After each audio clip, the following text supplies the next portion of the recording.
This is the moment I've dreaded, coming back to our home, alone. Oh, Tim,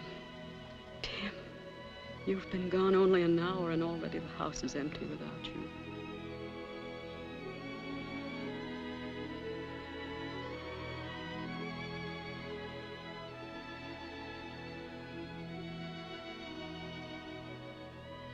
Darling, forgive me. I've held myself together through all our goodbyes, and I've tried to understand, but I still don't know why you should risk your life. You, the best-natured and dearest person in the world.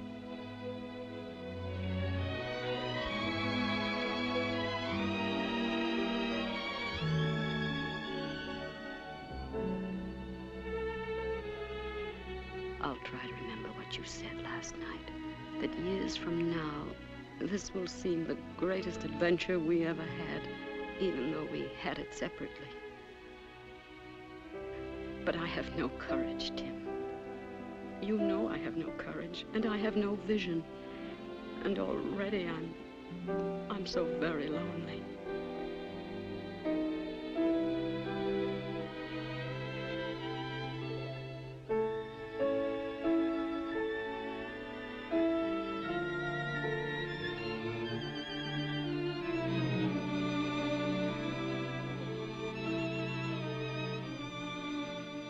We've had at least today.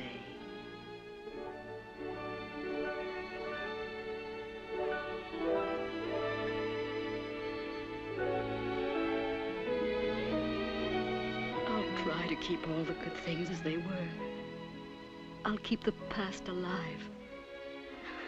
Like a warm room for you to come back to. I promise. Promise.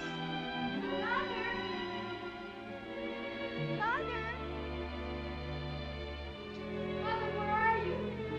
Upstairs, dear.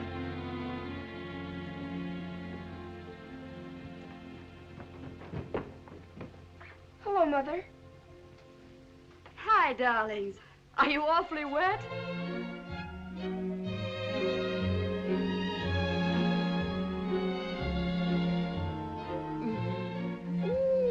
Such a nice, fresh cheek. Better get your wet things off, Brig.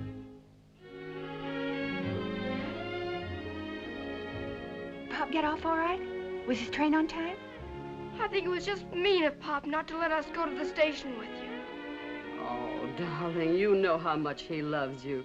He didn't even want me there. You know how he hates a fuss. Now, Louisiana's not so far. And he'll be home on leave before he goes. He looked so swell in his captain's uniform, didn't he? Bet the others were all jealous. I'd hate a squinchy little father. Pop looks like a parade all by himself. Did he have my present with him? Right in his pocket, Brig. I hope he keeps all his money in it and everything. I hope he buys all those generals a drink. And maybe he'll be a major by the time he gets home on leave. He can be a major anytime he wants to. And anyhow, he'd probably rather do something else with it anyway. Like sending Mother a present or what, honey? Oh, I don't know. Buy some magazines or books, maybe. I wasn't really thinking.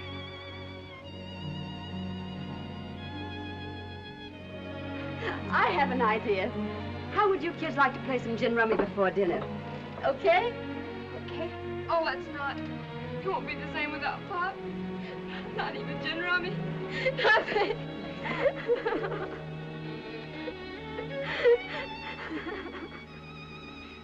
Oh, soda?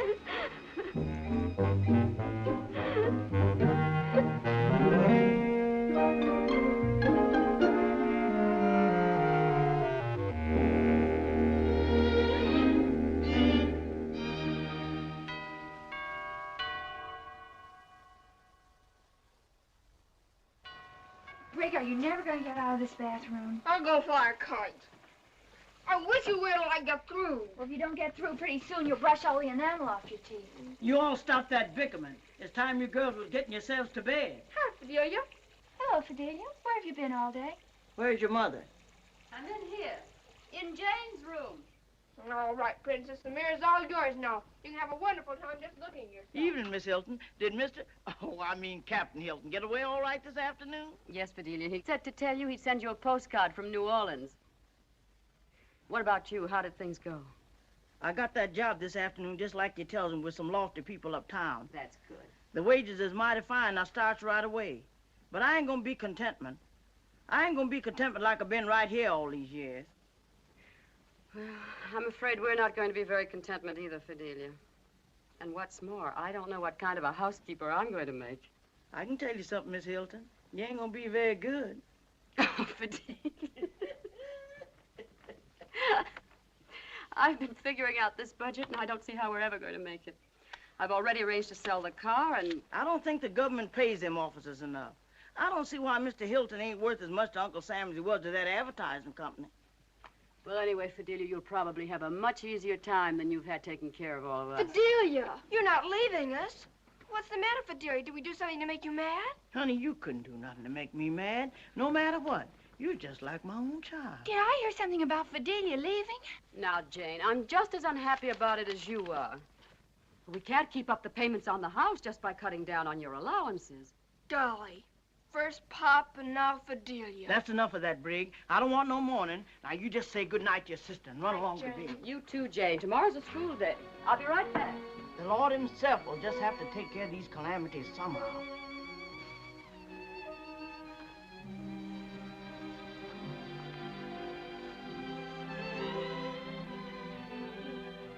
You'll come to see us, won't you, Fidelia? Of course I will, child. Land sakes alive, if you don't learn to pick up your clothes, you never will keep a husband. Men don't fancy disorderment. Good night for now, Jane, honey. Good night, Fidelia.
Oh!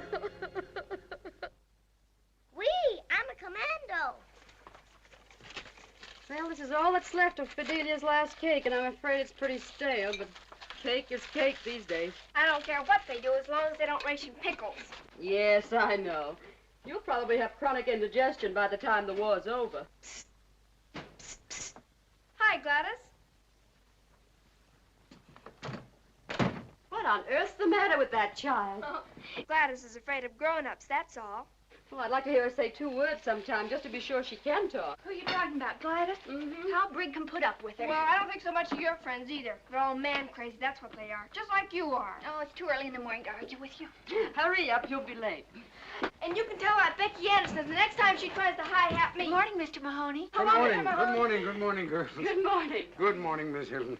I heard you was without help, and I thought I'd bring over the groceries myself and see if there was anything I could do for you. Oh, well, that is nice of you, Mr. Mahoney. I think I'll need all the help I can get. And by the way, I hope you won't mind waiting a little on last month's bill. Oh, don't. I haven't received my first allotment check yet, and I'm afraid I'm not a very good manager. Well, I know everybody's got problems these days. Well, now you take me, for instance. I'm trying to get enough of everything for my old customers.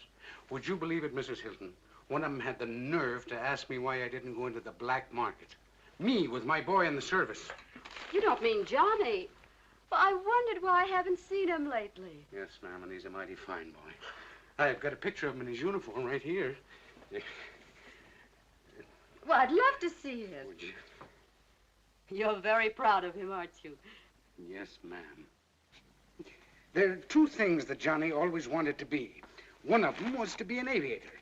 And what is Johnny's other ambition, Mr. Mahoney? Well, you wouldn't be believing this maybe, but it's advertising. Advertising. My Johnny always wanted to be an advertising man. Oh. Well, I'm sure he'll be very successful at it. You really think that, do you, ma'am? Yes, I do. You do. Well, I guess I'd better be running along. Goodbye, Miss Hilton. Goodbye. Oh, Mr. Mahoney. Do you know, I think Mr. Hilton might like to help Johnny get into the advertising business when the war's over. Now, that is an idea. It wouldn't have occurred to me. Mr. Hilton is in the advertising business, isn't he? Mm-hmm. And I'm sure he'd be delighted. We've always thought Johnny was a fine, intelligent boy. That he is, ma'am. That and a whole lot more. And you've really given us something to look forward to. Me and Johnny and the missus. And it was very nice of you to come and visit with me this way, Mr. Mahoney. Oh, not at all, ma'am. Not at all.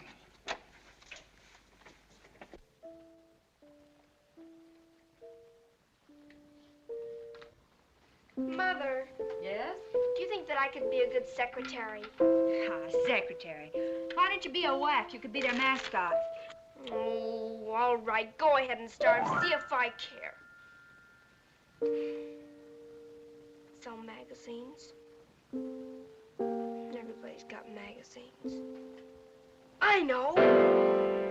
Why don't we take somebody into the house? You know, a roomer.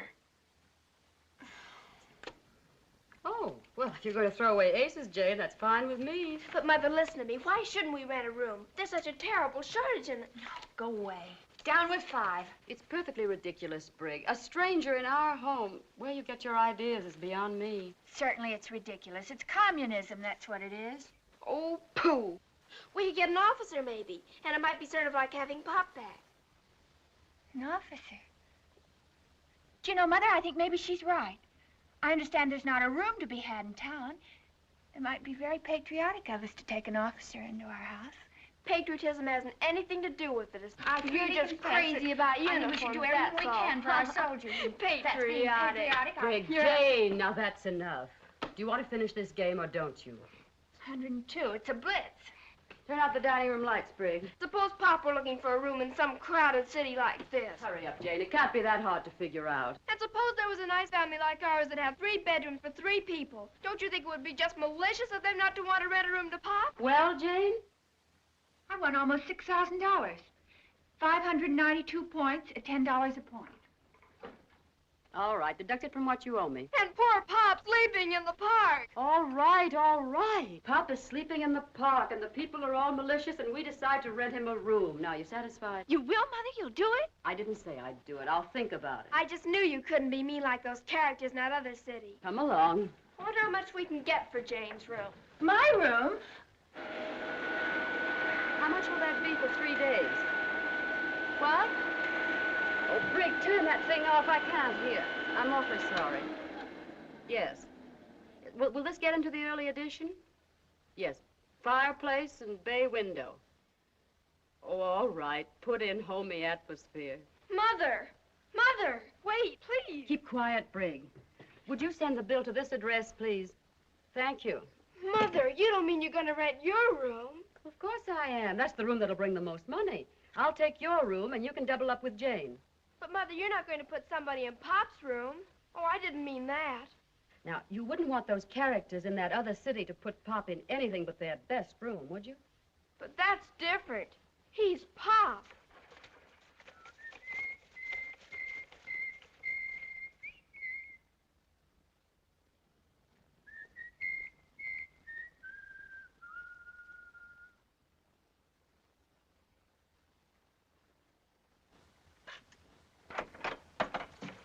Good morning.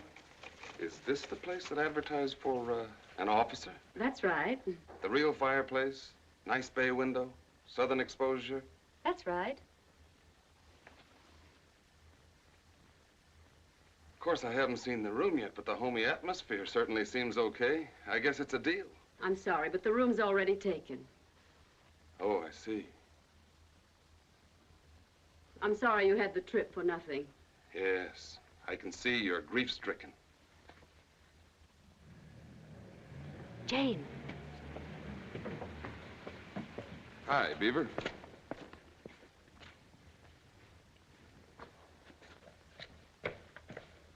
Good morning. Mrs. Hilton, I presume. Yes?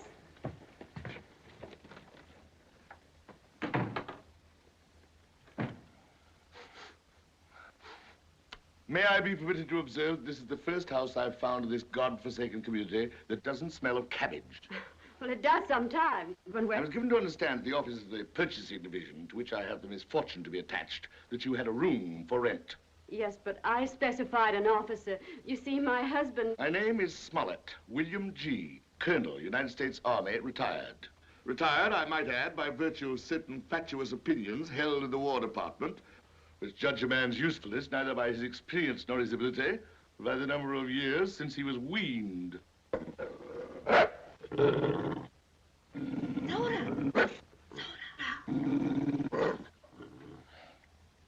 There was nothing in the information I was furnished, madam, which indicated that you had children and domestic pets. Well, I'm sorry, but they go with the house. We won't discuss it. With your permission, madam, may we dispense with further conversation? I should like to inspect the room. Oh, certainly. Just follow me. And I do hope you'll forgive me if I've been long-winded. Not at all, madam.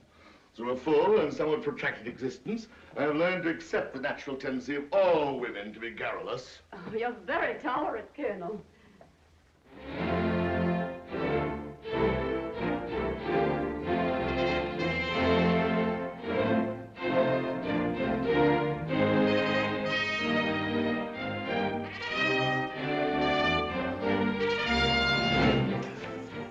Outrage! Mrs. Hilton! Mrs. Hilton! Can I do anything for you, Colonel Smollett? Mother's busy in the kitchen. Indeed you can, Miss Hilton. You can tell me who had the kindness to leave on my bed this pronouncement from Washington. This lesson in old-world courtesy and manners. Oh, I did that, Colonel Smollett. I just thought it might make it easier for us to get along. Oh, would you mind helping me with my aquarium? What? You see, Mother's going to use this room, and I have to get my things into Jane's room. Now, if you'll just grab that end there. Now, you walk backwards, and I'll steer you. The big one seems to be the commanding officer, kind of. Don't you think that's intriguing? Fascinating. Now, just a little over to the right. Be careful not to shake them. They're very sensitive. You must forgive me if I do anything wrong. This is my first experience hauling fish. Thanks, Colonel. I'll do as much for you someday. I'll tell you what you can do for me, young woman. There are certain elaborate suggestions on page 3 of this war communique concerning the condition, the schedule, and the equipment of the bathroom. Oh, yes. You do see. Then may I ask you to follow me for a moment? Of course. You know, Colonel Smollett, it was my idea that we should take in a roomer, and I'm so glad the whole thing's turned out so super. Since you are so ecstatic over the whole arrangement, may I make so bold as to ask whether you expect me to bathe under that? But golly, Colonel Smollett, there's a shower off Pop's room. I mean, your room. And is it necessary that your paying guests share the facilities of the house with this vegetable life? But you don't understand. This is the philodendron Pop gave me. It needs water, and I don't think rainwater gives it enough nourishment. Really? Well, just as soon as you think there's no longer any danger of pernicious anemia, would you mind removing that topsoil? Oh, yes, and another thing. I neglected to inform your mother that I like my breakfast promptly at 7.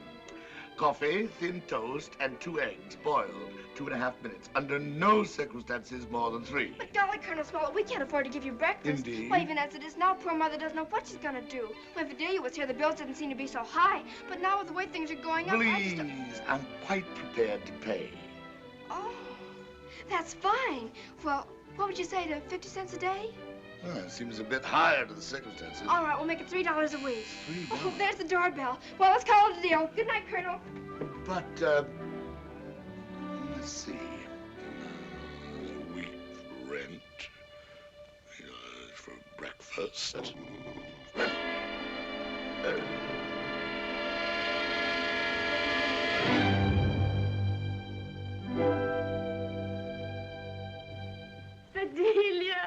this is a nice surprise. I kind of thought I'd like to run down and see how you all was getting along.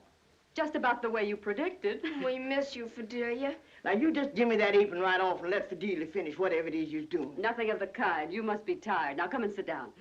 Child, would you mind running along? I got some trouble that I want to unburden onto your mother, kind of private life. You go on upstairs, dear. Yes, and I'll come up and tuck you in. All right. Oh, and Mother, remind me to tell you about the momentous deal I just made. All right, honey. Come and sit here, Fidelia. Yes, and thanks. Well, you see, Miss Hilton, it's this way.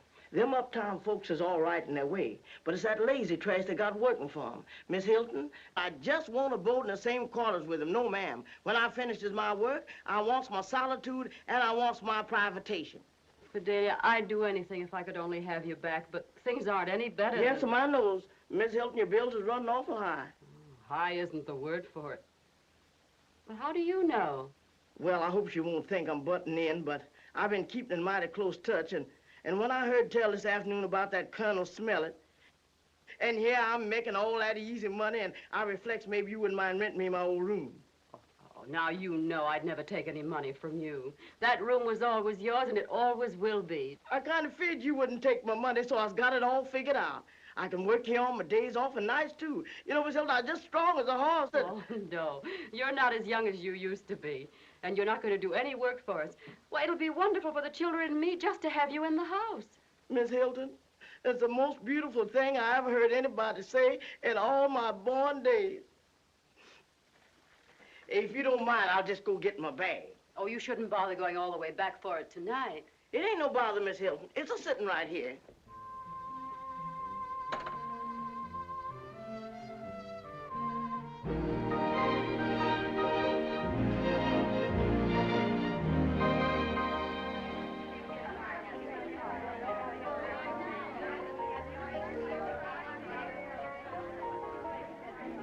This whole moral breakdown is being caused by drinking and nothing else. They certainly serve rotten scotch at this bar. Pay as you go with what? That's what I want to know. The one I was with sure was a dope. Why, he didn't know where he'd been or where he was going or anything. I haven't got anything against red fingernails, but it's carrying it too far when they paint up their toes. I bought 6 dozen islands before the hoarders got there. I can't write him everything the baby says on one of those little V-mail forms. Emily, let's not go to the bar. I could use a drink. Oh, nonsense. Don't be so old-fashioned. Will you let us through, please? I've been here 20 minutes and... Oh, of course. Go right ahead. Just leaving anyway. He's rather nice looking, don't you think? Still have your weather eye out, Emily? Well, there are compensations for being a divorcee, you know. A bartender? Let's see. And what do you imagine you'd like? Oh, anything at all. You order for me. You make a good Planters punch? I'll make 'em, lady, and if you don't like 'em, you don't need to drink. All right, then 2. With light rum. Oh, I knew I had something to talk to you about. That vicious tongue Vivian Robinson, you know the one with the bad skin? Is going around saying you've taken in a roomer. I've tried to tell her it must be a relative or something. No, that's the truth. I've taken a roomer. We need the money. Well, all I can say is that if things are that bad, Tim Hilton had no business going into the Army. To be honest, I don't understand it myself, but I knew that Tim was miserable from the start not being in it. All these irresponsible 40-year-old fathers dashing off into uniform. Tim. Oh, does it always have to be Tim? Oh, Tony. Yes, the Eternal also-ran. What on earth are you... Emily, do you know Lieutenant Willett, Mrs. Hawkins? I've never had the pleasure, but I've always had a soft spot for Navy men. How do you do? Well, my pretty, I didn't know you'd turned into a barfly. I've been trying to get you on the phone all afternoon to tell you that your old lover was back in town. Shh, not a word of it. You want the whole town to know? Well, if you want to be hypocritical about it. I heard that Tim had been shipped out of town, so I went to the Admiral and convinced him that I'd practically charted the Great Lakes. Oh, fine. Well, how long are we going to be honored with your presence around these parts? Just long enough to get ready for a shakedown cruise, but if you're not stubborn, that ought to give me all the time I need. Don't you think so, Mrs. Hawkins? I really don't know, I'm sure. Oh, Emily, I think you believe him. Oh, I can't say I'd blame you much. Now, you're what I call a discerning woman. Tony's our oldest friend. He was Tim's best man. Come on, come on. We can give Mrs. Hawkins the vital statistics some other time. Let's get out of here. I need more privacy. But I hadn't even touched my drink. Oh, that's all right, dear. We can get another one. Oh, don't let us rush you, Mrs. Hawkins. Goodbye. Oh, what about the check? Don't bother, Lieutenant. I'll take care of it. That's fine. But, Tony, goodbye, Emily. That was a terribly rude thing to do to poor Emily. Oh, poor Emily, my foot. Do you know of any place in this gay metropolis where I can conquer my two passions at the same time? Oh, so you've been leading me on. There is someone on the lakes beside me. Don't be silly. I'm talking about you. You and a nice thick steak. The white fish, senor, is simply delicious. Grilled, blanc, maybe you like it. 2 steaks thick. Lobster Creole, speciality of the house. 2 senor. steaks thick. I must tell you the truth, Commodore. We are fresh out of steaks since last Tuesday. This is a steakhouse. Look, it says right here. Thick Kansas City steak. I can't help it, senor. There's a war on, you know. Yes, I found that out. All right, bring us whatever you have. Anything but hash. Bravo, senor. You will be very happy. You will see. What are you looking so depressed about? Oh, my life is an endless series of disappointments. No steak, nobody loves me. You wouldn't think so if you'd heard the kids just now when I told them you were in town. I can't figure out just what special charm you have for them. It's just that they have better taste than their mother. If you ask me, I think they believe you're some kind of genius. Those cover girls you used to paint for romantic tales really gave you glamour in their eyes. Oh, gone are the days. Still, you know, Anne, there's a certain similarity between a beautiful woman and a battleship. It must be, or else why would you be so interested in battleships? You got me wrong, Anne. As far as I'm concerned, there never was a beautiful woman but you. Oh. Ever since that summer, the whole crowd of us went up to the Thousand Islands. When I first saw you standing on that little yawl, had on that white bathing suit, remember? With your hair blowing in the wind. Why, Tony Willett, when did you get back? Oh, hello, sugar. Give me a ring, huh? Yes, I will. I will. We were in the Thousand Islands with my hair blowing in the wind, remember? Really, Anne, I was nobody at all. Just a girl I happened to meet the last time I was in town. Oh, Tony, you don't have to apologize to me. I'd be disappointed if you ever changed. Look, when we get home, I'll show you something I brought back just to prove What to do you mean when we get home? Just what I said. Certainly mean to put me up, don't you? Probably can't get a room anyplace else. Understand the hotels are jammed. Oh, why do these things always happen to me? I don't see why it should be any hardship to you. Tim's away. You ought to have plenty of room. What do you think you're going to do, share my room? The girls can double up. The girls have already doubled up. We have a lodger. A lodger? What? Yes, no, don't start. No, I had enough of it from Emily. We needed the money. Well, why don't you get a job? You look perfectly able-bodied to me, if I may use the word body. What on earth could I do? Well, you could do plenty of things if you really wanted to. You could... Let's skip it. I don't want to hear a serious word out of either of us until I leave this town. Oh, Tony, it's so good to see you. You know, next to Tim being home on leave, it's the nicest thing There that you could have... go again. Here I buy you a beautiful dinner, and what thanks do I get? Tim. What's that? Speciality of the house, chicken hash. Well, blow me down.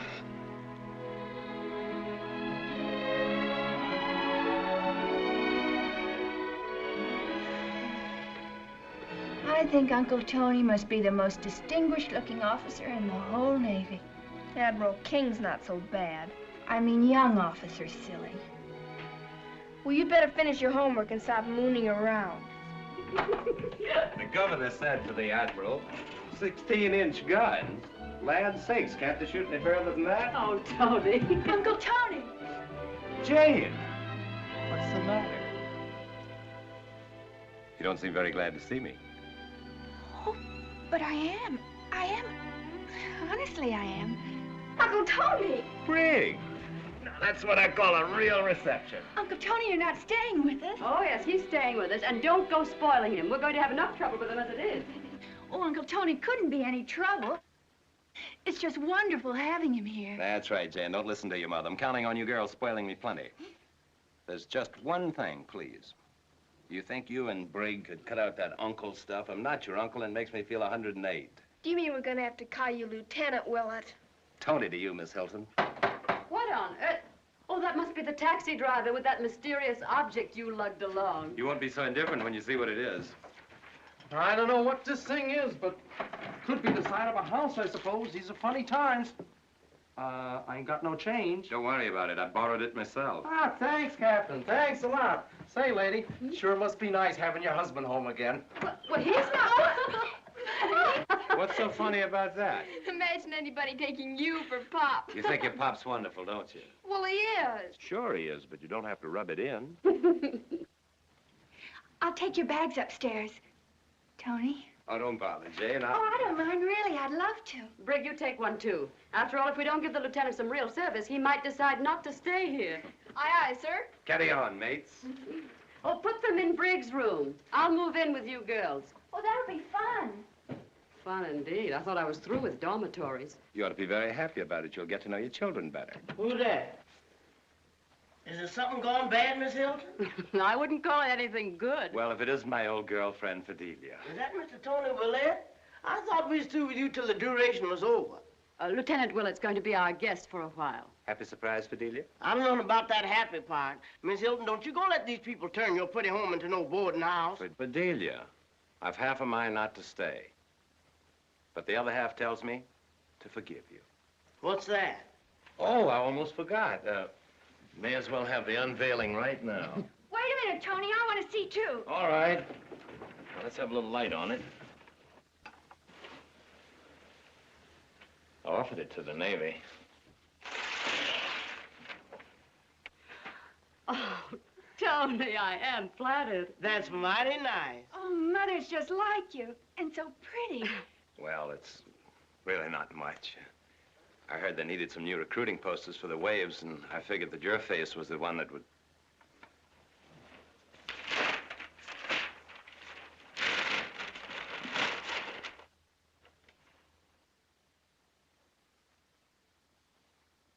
Tony Willett, I might have known. Mr. Willett, you cover that thing right up this here minute.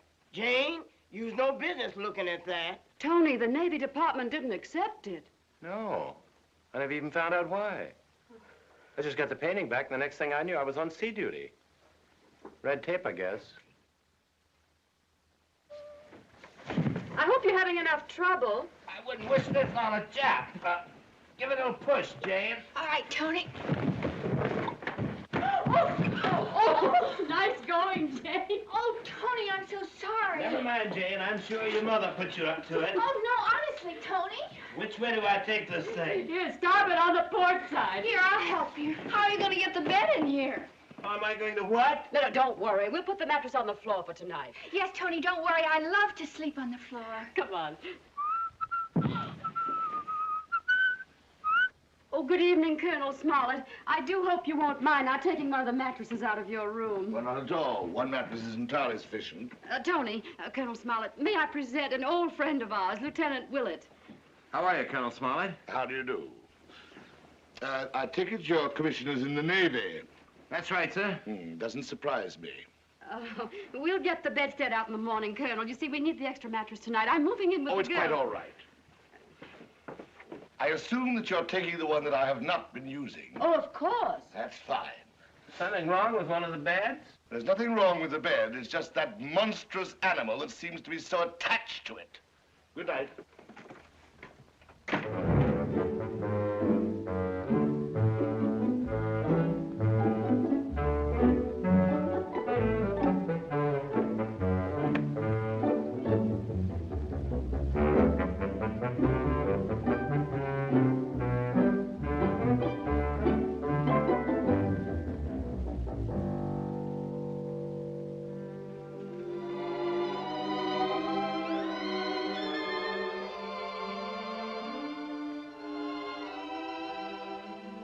Mother. Yes, Jane? Mother, do you think I have a nice figure? Yes, darling. You have a beautiful figure. Do you think Tony might paint me someday?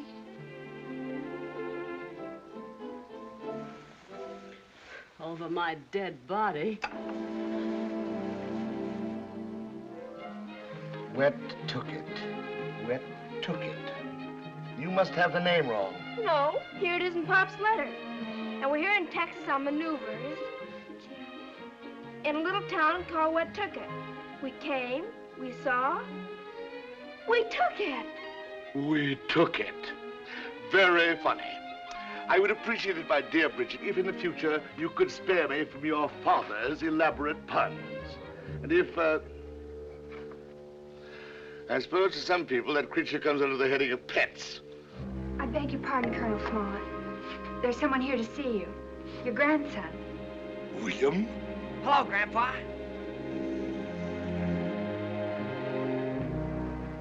What peculiar combination of circumstances do I owe this visit, William? Well, you see, I was transferred out here to Chamberlain Field, and I found out at your office... Indeed? I wasn't even aware that the United States forces had been honored by your membership. I enlisted, sir, last summer. So? I don't think we need trouble these young women with your autobiography. Let's go into the living room. If you will excuse me. Excuse me.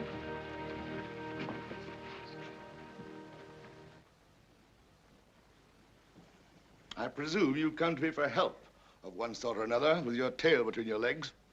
Well, no, sir. I thought you might like... Well, you see... Or is it money that you're after? Speak up, boy. I thought you might like to see me. A very mistaken notion, if ever you had one. And you've had plenty, as we're both well aware. After all, I thought that we may not see one another again. I don't know when I'll be shipped out. Come, William. Let's not dramatize these things. There's no need for any pretense of affection between us. You've paid your courtesy call. Well, all right, if that's the way you feel about it. I'm sorry to have disturbed you. You may drop me a line with your address. And if you have any affairs that require attention, I shall have my lawyers look after them. For your late father's sake. Now, I'm sure you'll excuse me. I'm a bit tired. Goodbye, Grandpa.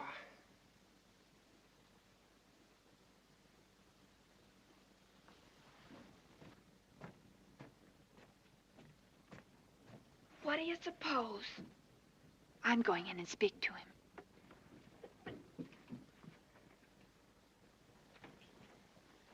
Mr. Smollett. Oh. I'm Jane Hilton. This is our home. Oh, I see. I'm glad to meet you. I hope you like the Army. I mean, are you on leave? Well, just for the day. I'll be at Chamberlain for a while, I suppose, until we're shipped. Oh, that'll be nice. Oh, I don't mean about you being shipped. Oh, I didn't mean that either.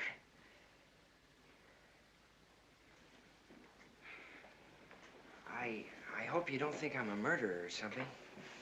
Grandfather just doesn't like me. Well, I don't think it's right. I think it's just terrible of him. Oh, he's not so bad. He has good reasons, I guess, the way he looks at it. I've kind of disappointed him. I don't care what you did. You're a soldier now. And you enlisted, too. I heard you say so. Oh, I'm afraid that isn't really so very much. Lots of men enlisted. But it's awfully nice of you to talk to me this way. Hi, Briggs. What's the matter with the colonel? He's storming around his room like one of the Smith brothers with a hot foot. I think I'll go up to my room and do some homework.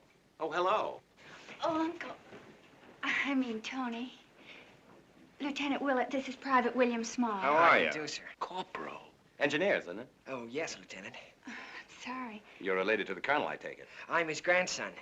But I don't know, sir, whether he... Think nothing of it. I cut my grandfather off without a cent. Oh. Well, Jane, what's the program for this afternoon? How about you and Brigg taking me out on the town? William here could, what do they call you, Bill? Could make a fourth. Oh, that's nice of you, Lieutenant, but I couldn't. And besides, if you'll forgive my saying so, sir, you're an officer. You know, I forgot all about that. You're right.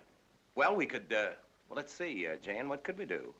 Oh, anything you say, Tony. Oh, well, We could have tea in the garden. Well, that's fine. We could play some darts, maybe. Well, thank you, sir, but I ought to be getting back to the field. You've both been very nice. Next time you're in town, perhaps. Will you be off next Sunday? How about it, Jane?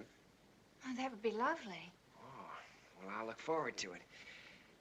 Well, I better be going. Goodbye, Miss Hilton. Goodbye. It's nice to know you. So long. Goodbye. And thanks for coming to the Navy. Oh, thanks. Thank you, sir. I will. Oh, well, goodbye. That seems like a very nice boy.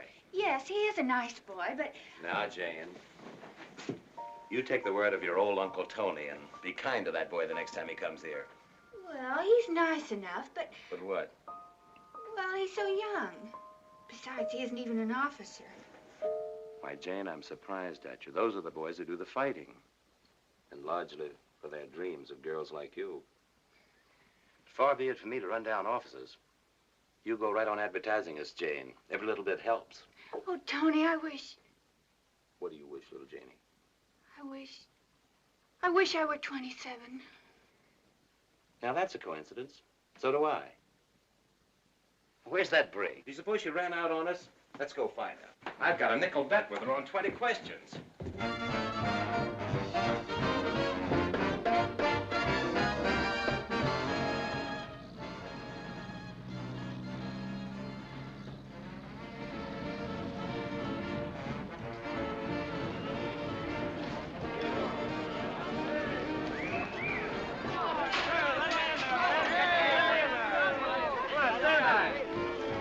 Mrs. Hawkins, let me help you down. My, but you're strong, Lieutenant. Here, men, help the young lady. Yes, sir. Oh, Mrs. Hawkins, I'm so frightened. There's nothing to be frightened of. You just go on in and dance. This here vehicle got Susie Fleming aboard. But a boy named Swenson was supposed to meet me here.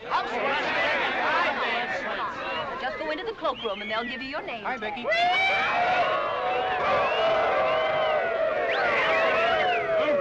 Just like a great big prom, isn't it? Mind you, Becky, dear. Leave a few boys for the younger girls. Miss Hilton! Miss Hilton! Come on, Jane. Don't dawdle. Will you be sure and tell me when Mother and Lieutenant Willard arrive? Don't worry. You just look for me at the committee table, and I'll help you find her. Oh, hello, Miss Hilton. May I have your first dance? Well, I really don't know what arrangements have been made. I just can't figure out what could have happened to Susie Fleming. Jumped over the cowhead hill. That's the way the gypsy doodle works.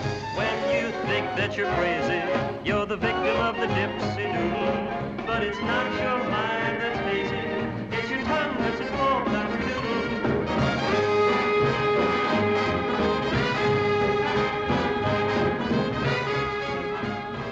Would it be too much of a favor to ask you to call me, Bill? Well, I don't know you very well, but... All right, Bill.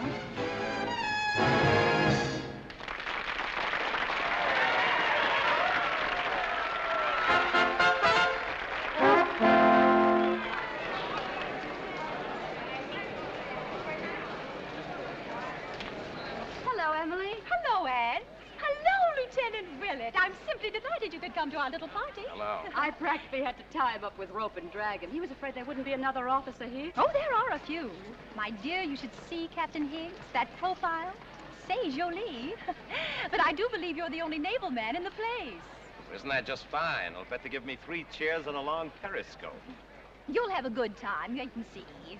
I suppose your first dance is with Anne, but remember, the second is mine. Well, that's too kind of you, Mrs. Hawkins. Now, if only I didn't have this Charlie horse. Oh, naturally, if you're indisposed. You see, Emily, I promised Tony he wouldn't have to stay long. If you'll excuse me, I have a number of things to take care of.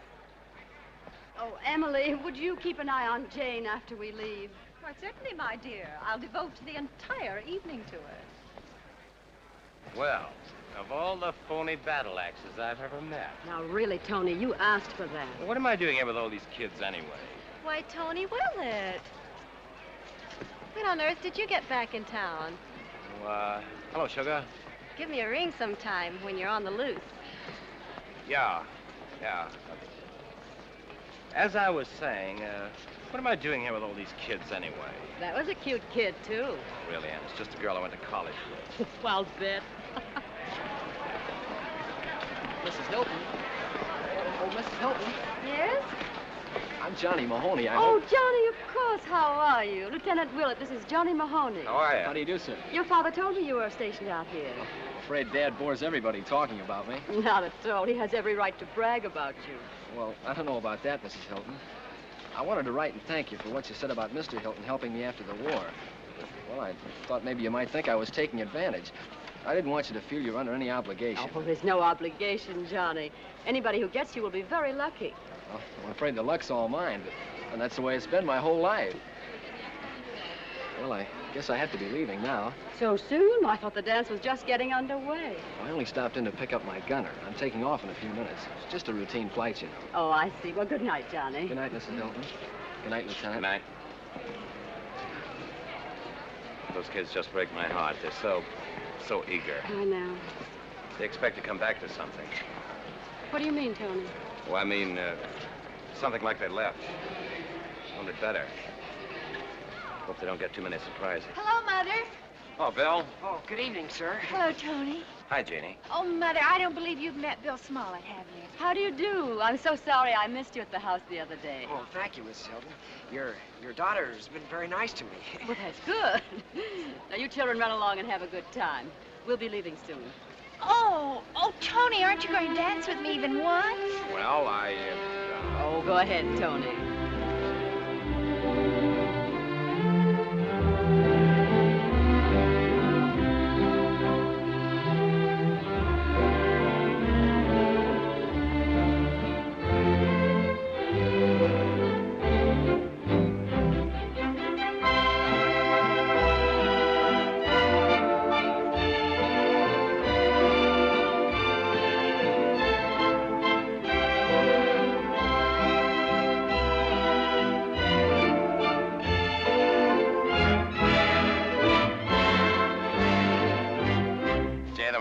Proud of you.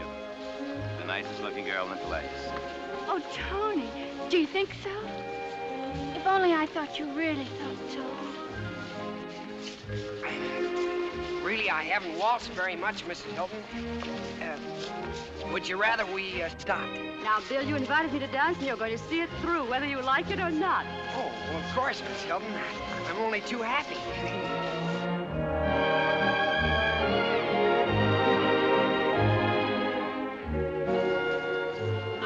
Travel broadens one's soul. Don't you think so? Hope so. I'll be doing plenty of it. Do you think the artistic life is too bohemian? Indeed, I do. And look what happened to Bohemia. Oh. Did you lose something? Yes, ma'am. Susie Fleming. And I'm beginning to get right worried about her.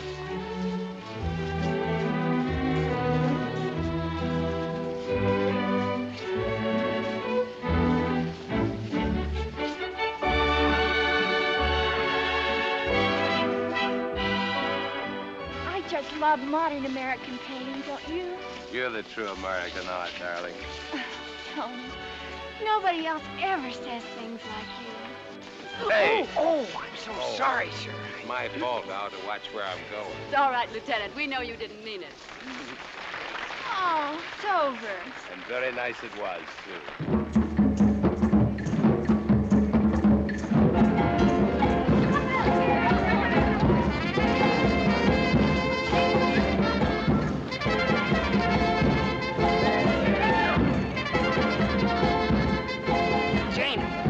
I ought to be behind you.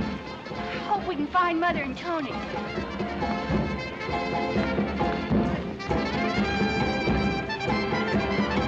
What do you think you're doing anyway? I don't know, babe. I ain't used to dancing. I'm used to pushing a plow. You're not kidding. I bet Emily put some vinegar in this. You know, if you're not careful, I'll think you don't like Emily. I'll tell you this much. As soon as we leave here, you're going to buy me a drink. That's the least I'm entitled to after... Why, hello, Tony. I didn't know you were in town. Hello, Sam. It's quite a dance you fellows are putting on here. What's the matter? You look upset. Just got some bad news. Oh. Good evening, Mrs. Good Hilton. evening, Major. Plane crash. Don't say anything about it now. It might spoil the fun. Well, that's too bad. Where did it happen? Right outside town. Lost one of my best boys. What was his name? Mahoney. He hit some wires. Oh, not Johnny. Did you know him? Well, I hope he wasn't, But it can't be. We were talking to him here just a little while ago. I'm extremely sorry, Mrs. Hilton. I had no idea that you knew him. I shouldn't have said anything. It's just that I like Johnny very much. I know his father. Terrible thing. Beg pardon, sir. The car's ready for you now, sir. Be right there. Yes, sir. I've got to go and examine the wreck. Not a very pleasant job, I can tell you. Good night. Good night. Good night, Tony. So long, Sam. Oh, Tony, how awful. His poor parents. Lucky Johnny. Come on, Ann. Let's dance. Dance? Look, Ann, you'll be hearing plenty of things like this. Might as well get used to them now.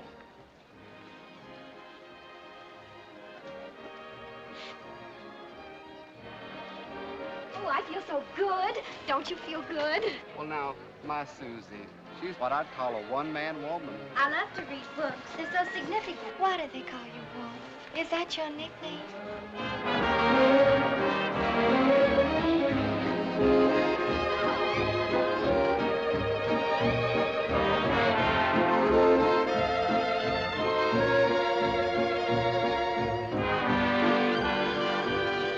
Hear what they're playing? Oh, yes. Together. As I remember, you and Tim drove everybody crazy wherever you went, having them play the thing over and over again. Laughed at the rain together, sang love's refrain together. We knew long ago that our love would grow in storm and sun together. Our hearts as one together. You're gone from me, but in my memory, we always will be together.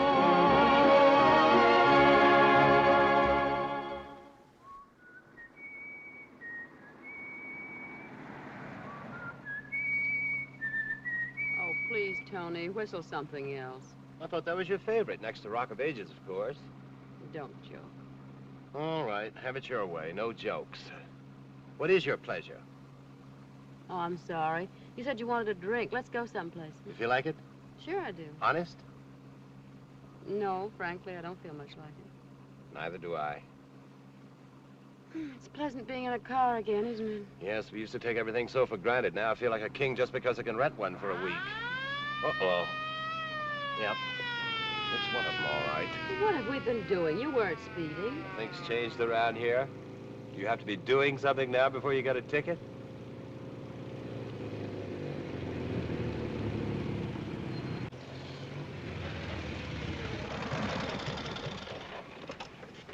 Where do you think you're going? I wish I knew. What's your guess? Gibraltar, New Guinea, Kiska? You station around here? Well, yes and no. Look, officer, I don't want to be rude, but we're not in a very chatty frame of mind, so would you mind filling out one of those pretty little slips and getting it over with? You weren't doing anything. I wasn't. Well, what's all this about? Oh, it's just that it gets so lonely along this road since gas rationing. And say, ain't it a beautiful night?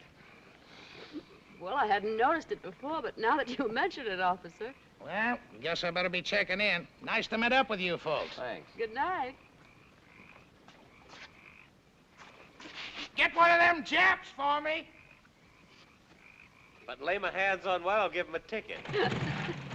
I suppose he's what Brigg would call a character. I don't know what you'd call him, but he can have my vote. Do you realize we're laughing? Well, so we are. What do you know? Oh, Ann. What, Tony? Sometimes I wish.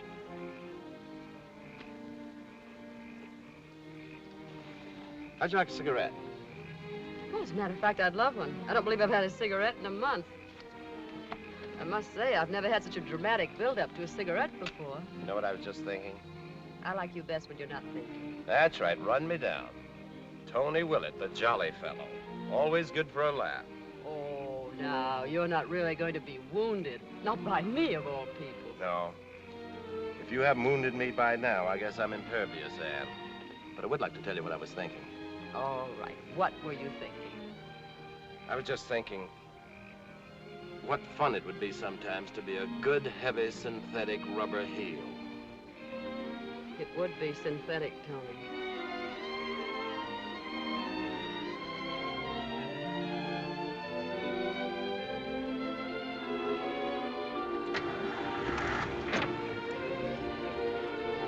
Is it all right now if I whistle together?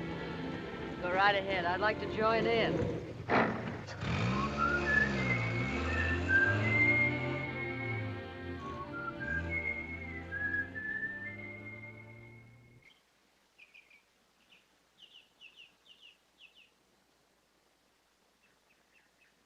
I just can't believe that by tomorrow Tony will be gone. There are enough carrots here to feed a cavalry regiment, men and horses. I guess next to Pop, Tony must be the nicest man in the world. Bridget, please. What, Colonel? If you'll excuse me, I've had enough this morning. In fact, I think that henceforth you may operate this victory garden entirely by yourself. But golly, what did I do? But since you're so obtuse, Tony, Uncle Tony. I suppose I'd better look for quarters elsewhere, since that's the way I'm regarded around here.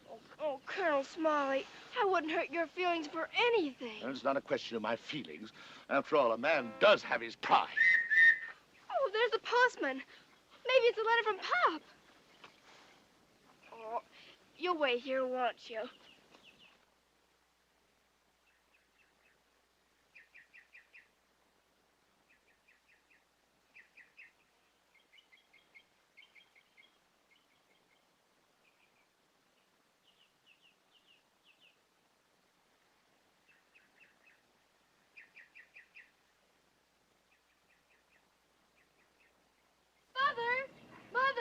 Mother! What's all the excitement about? It's a letter to Jane and me from Pop. Well, bring it up. Come on, honey. Time to get up. Mother, listen. Pop says he may get a leave soon. Isn't that wonderful? Let me see. Jane! What's that about Pop? Mother! Yes? Look! Jane, let me look at you. What's the matter? Oh, darling, I'm afraid you have the mumps. Mumps? Mumps? Oh, Mother. Tony's last day. Oh, would only children have mumps?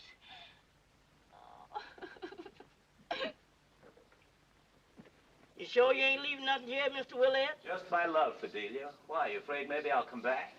I ain't sorry you're going, I can tell you that. Now, Fidelia, I always say nice things about you. I ain't got no time for them complimentaries, Mr. Willett. And besides, now that Miss Jane done gone and got herself some mumps, we need this room band for Miss Hilton and Briggs. Well, at least give me credit for good timing. Here, don't bother with that. I'll take it down. I want to be sure it gets down. Oh, by the way, I almost forgot. I've got a going-away present for you, Fidelia. Huh? Here it is. And always remember, a great master devoted some of his last hours to you before he went off to the wars. You like it? I tried not to flatter you. Why, Mr. Willett, it's just the way I always wanted to look. Someday I'll do you an oil. Holy smokes, I haven't too much time. I want to say goodbye to everybody. You just run along and say your farewells. I'll tote your bag downstairs for you. That's very nice of you. Mr. Willett, I must have been blind. Just stone blind not to see what a lovely gentleman you is. Leaving, Lieutenant? On my way, Colonel. I'll tell Miss Hilton you're ready, Mr. Tony. Thank you, Fidelia. Rather envy you, if I may say so. We could use you, sir. In the Navy?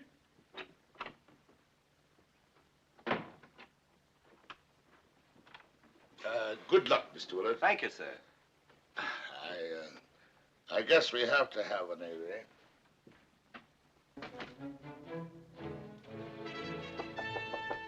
Jane? Tony, don't come in, please. Don't you want to say goodbye? I have an awful disease. Can't scare me. I'm coming in. Oh, Tony. Wait a minute, Tony, please. All right, Jane? Yes? I wish you wouldn't. Hello, Janie. Oh, Tony. You look fine in that kerchief. Probably start a new fashion. terrible. Oh, no, you don't. You could never look terrible. You're pretty, that's what you are. Don't laugh at me. I never laugh at anybody I love. And I've loved you from the moment you were born. Is that all? It's the best love I have, Janie. It's a special kind of love I keep just for Ann and Tim and the two sweet girls who are part of Ann and Tim. Tony, you're going away and maybe you'll be killed and I've got the mumps. Just like a baby. I hope the mumps are the worst things that ever happened to you your whole life long. And I won't be killed. Only the good die young, haven't you heard? Then I'm neither good nor young. But Tony, you're just the right age for a man. Little Janie. Want to make a bet? What? I'll bet you that by the time I see you again, you're in love. You're silly. You're the silliest man I ever knew. Now you're making sense. I always knew you had a good head on your shoulders. Will you write to me? There won't be anything to write. There won't be anything happen after you're gone. Ever. All right. But I'll write to you. I have to go now, dear. Goodbye.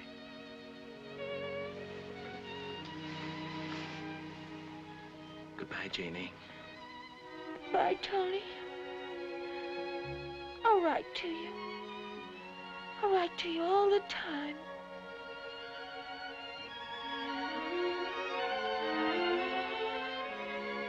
Catch the mumps. What's the matter? Do you want to keep them all to yourself? Besides, I'm no hero. I've had the mumps. I'm immune. Oh, Tony, I wish.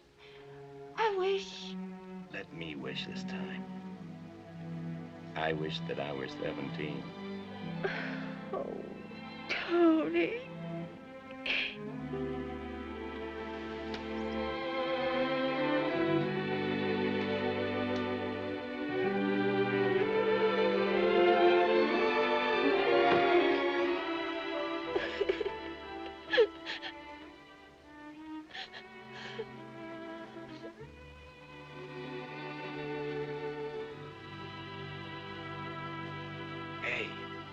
What are you doing sitting right there in that holy of holies just as though it were yours? I'm getting it used to being just another chair. Now wake her up. You'd better. She'd never forgive you if you left without saying goodbye.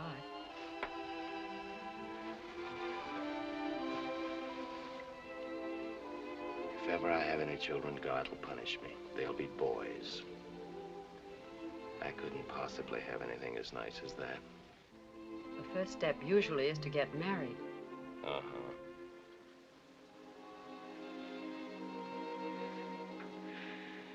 You leaving soon, Tony? Just a little while.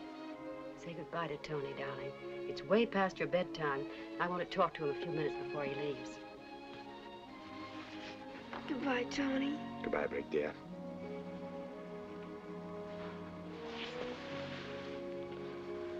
It's sort of like saying goodbye to Pop again. Coming from you, Brig, that's the compliment that top all compliments. I'll have another kiss on that.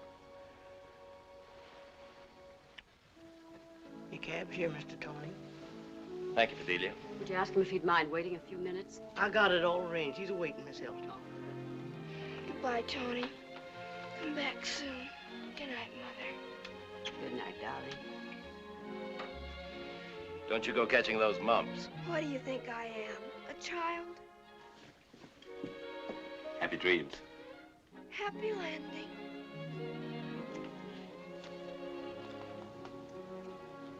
Bye, Mr. Tony. Goodbye, Fidelia.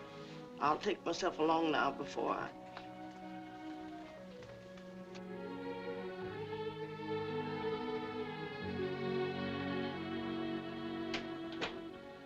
Just when did you captivate Fidelia? It was my brilliant art that did the trick. I sketched her. As a wave? And sometimes your ingratitude saddens me. You'll recover. I've got to leave here just 3 minutes flat. Tony, I'm so sorry to see you go. We've all loved having you. By the way, how did you leave Jane? With the mumps. And with tears, I'm afraid.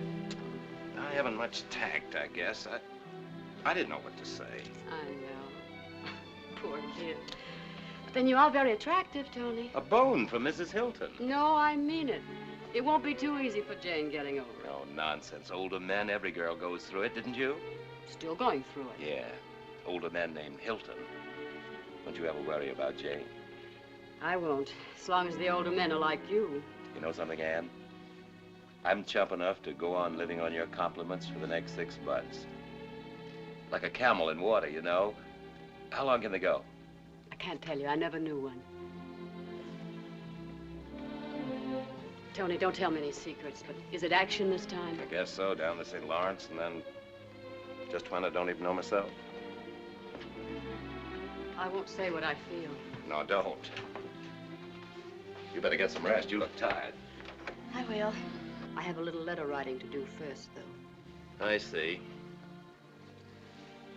How often do you write him? You won't think me foolish if I tell you. I try to write at least a few lines every night. You know, that's a little nuts. It's pretty wonderful, too. Well,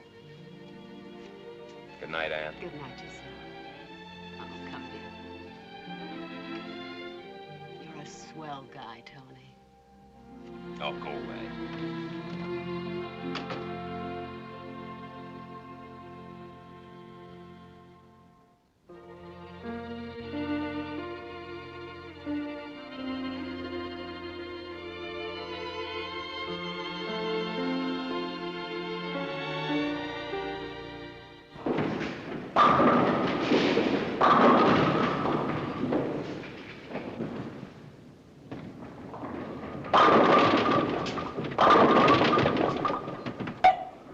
Well, she finally hit one. Now, don't drop it. Bowl it.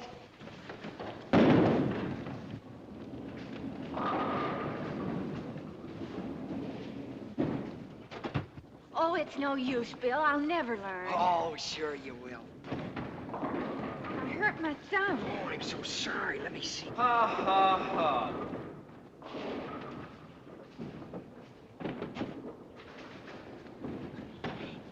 It's your turn now, Bill. Let's see if you can knock them all down. Well, I don't know about that.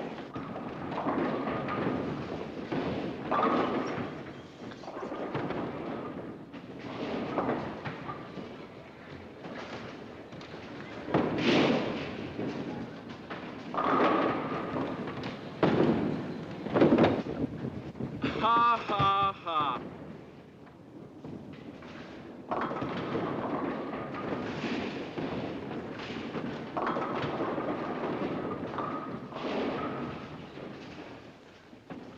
Like a piece of tape? Oh, thank you.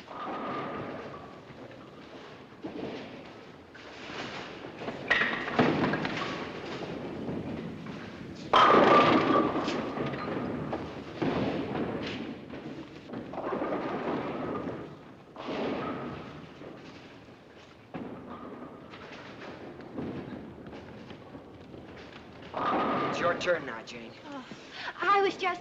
He just gave me a piece of tape.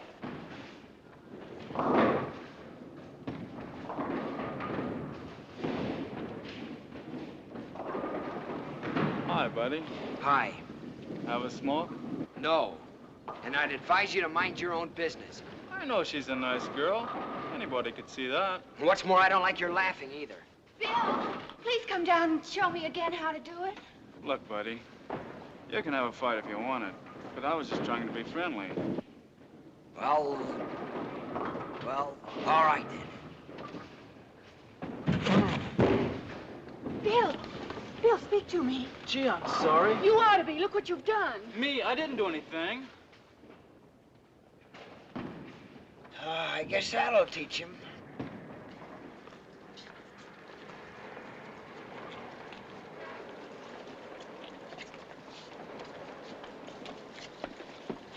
You know, I've never been to the beach in my whole life. I've never seen the ocean. You haven't? I never saw it till a couple of months ago. But you're a sailor. I was brought up on a farm. Oh, I see. I've never been on a farm.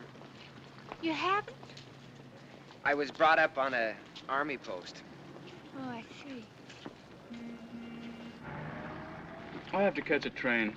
Got to be back at the base in the morning.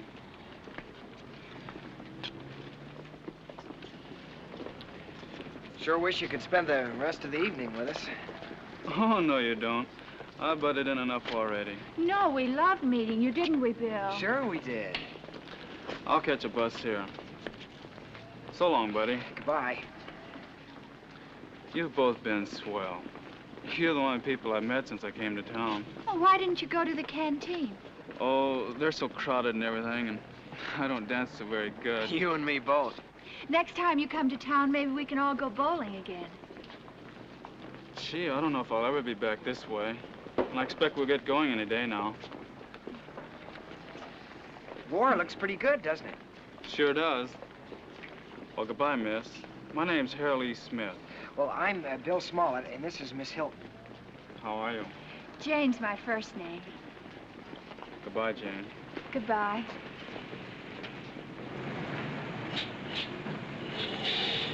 Bye, Harold.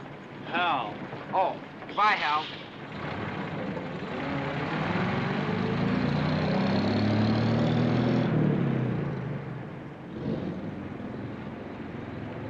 He's nice. Yeah, he's a nice fella. You were sweet to him, Bill. And I'm sorry I about... acted like a fool. He's good looking, isn't he? Is he? I hadn't noticed. You must have noticed. Well, I didn't. Come on, let's get a soda.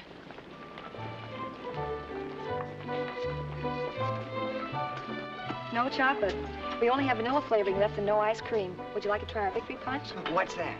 Oh, it's sort of a loganberry phosphate with lime. Oh, that sounds fine. We'll make it two. All right. But you could have a vanilla soda without any ice cream, maybe. Oh, that's right, I could, couldn't I? All right, I'll try that. Okay, one victory, one vanilla soda with no ice cream. You mind if I smoke? Of course not. Bill, now why are you so timid about things? What do you mean, Jane? Oh, I mean about asking if you can smoke and... Well, nobody else does that. And, well, I mean everything. Is it... I hope you won't think I'm being forward, but is it something to do with your grandfather? No, it isn't that. Although I suppose I've always been sort of scared of Grandpa. But why? Well, I dug up a scoop of vanilla ice cream for you. Oh, thank you. Please pay the cashier and buy War's Dance with your change. Thanks, I will.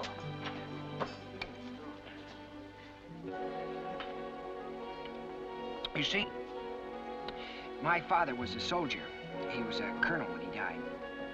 I guess all the Smollets all the way back were soldiers. One of them was with Washington at Yorktown. Although sometimes I think Grandpa just made that one up. I'm sure he didn't. You ought to be awfully proud. Oh, I'm proud, all right. But, something went wrong with me. Mother died when I was born, so I never knew her. Oh, of course, I never knew her. That's a shame. She could paint pretty well. China and things. I hope I can show you her work sometime. That is, if Grandpa... If Grandpa what? Well, if I go home. You see, I haven't lived home since West Point. West Point? Oh, look, Jane, you don't want to hear all about this, do you? Not if you don't want me to, Bill. Oh, but I do, of course. There's no one in the whole world that I'd rather explain... that I'd rather tell.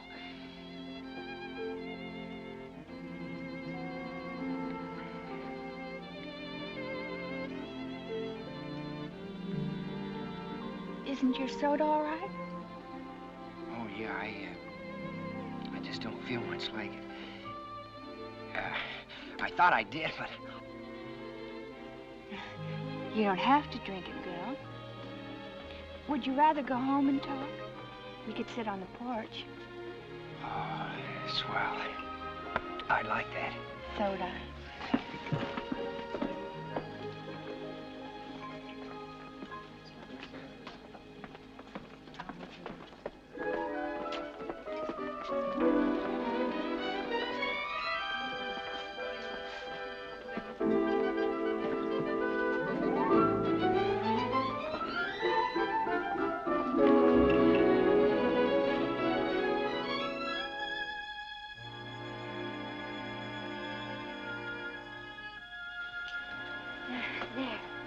Now we can relax.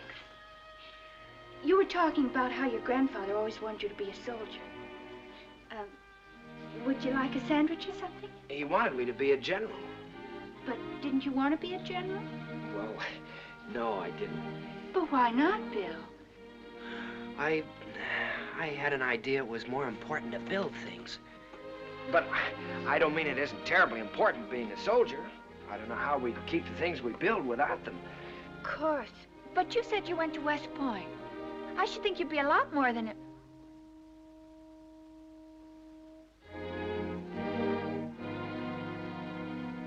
More than a corporal, you mean? Let's have a picnic sometime. I'll bring a...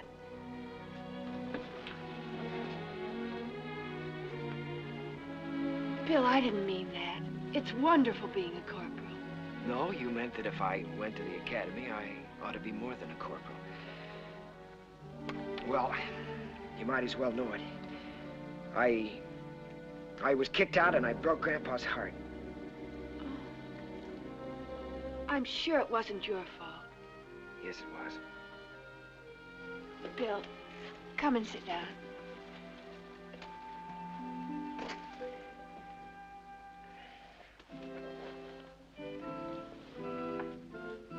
Look, Grandpa's father carried this watch at Vicksburg.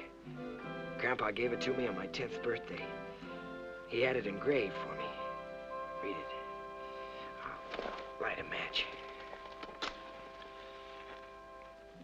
To William G. Smollett II, who will lead men to glory on the battlefield.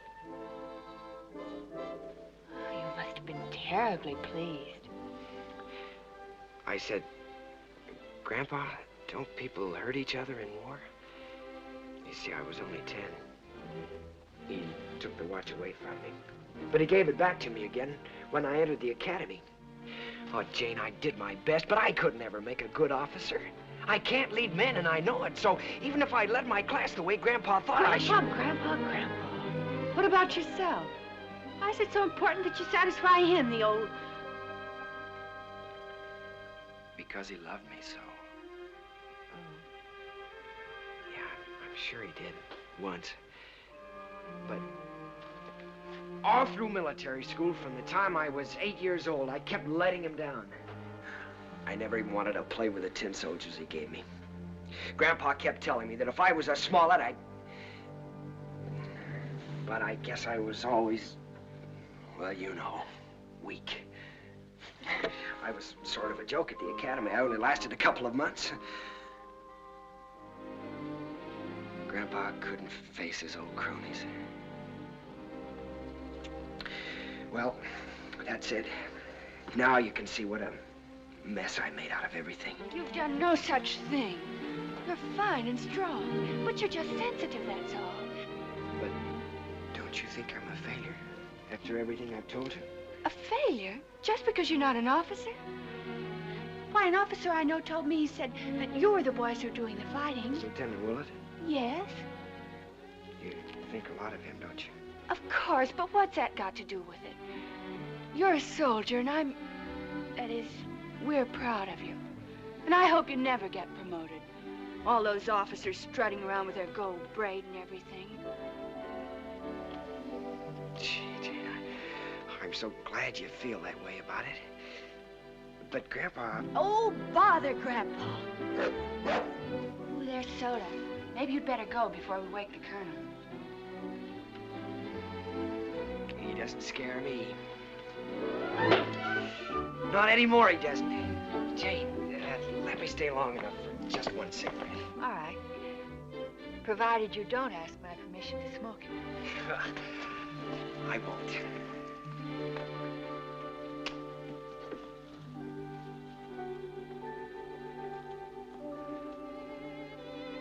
Oh, gee, Jane, I think you're wonderful. Ow! 2.5 minutes. Under no circumstances more than 3. Sometimes I think 6 minutes would be more in character. I'll serve the Colonel his breakfast this morning, Mother. See, what's wrong with you this morning, anyway? First, You get up an hour early, and then suddenly you turn into Mother's little helper. Oh, I don't know. I just felt like it somehow. Not that I object. You know, the next time Brig makes a deal, she can put it into execution herself. Darling, you don't mind, do you? Waiting for our breakfast until Brig gets down? 2 sets of breakfasts are about all I can handle. Mother. Mm-hmm. Mother, do you like Bill? Yes, of course. I think he's a very nice boy. A little shy, but... Did you have a nice time last night? If he's shy, it's that Colonel's fault, the old goat. That's not a very nice way to talk. Well, he is. He's just ruined Bill, that's what. And I'm going to have a talk with him. Oh, I wouldn't do that if I were you. But why not? Somebody's got to talk to him. Well, it's usually a pretty good rule to stay out of other people's business. But then maybe it's better if you learn the hard way. Go ahead if you want to. You're not a baby anymore. Just think, in another week I'll be graduating. Mm-hmm. Mother. Hmm? May I get a war job? You certainly may not. You're going to college. College? But, Mother, all the girls are talking about getting war jobs. Now, listen to me, darling. I promised your father, and I promised myself, that all the things we planned for you are going to come true, war or no war. But I want to do something. But we're doing all we can, dear. Those are the things that Pop is fighting for, so that you girls can continue It is 3 minutes after 7. Here. See what I mean? Yes. Oh, dear. Here, give him his breakfast. And tell him anything you want to. The old goat. Good morning, Colonel Smollett. Looks like a fine morning. Yes. Where is Superman? I beg your pardon? Pages 9 to 12 inclusive are mysteriously missing.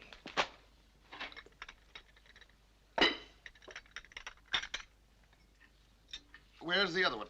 Brig? Oh, it's a little early for her. The other egg. Oh, that's the only one we have. There's getting to be sort of a shortage. I guess the hens are busy with war work.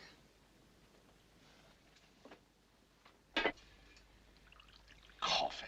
Colonel Smollett, do you mind being talked to at breakfast? I most certainly do mind. It's about Bill. About whom? Bill, you remember your grandson. Yes, indeed, I do remember. What about him? He's a nice boy. A most interesting observation, Miss Hilton. I'm afraid you don't understand him. He really needs you to help him, like a mother. He has an inferiority complex, and... Young woman, I have handled men for 35 years, and I don't think I require any instructions on the subject.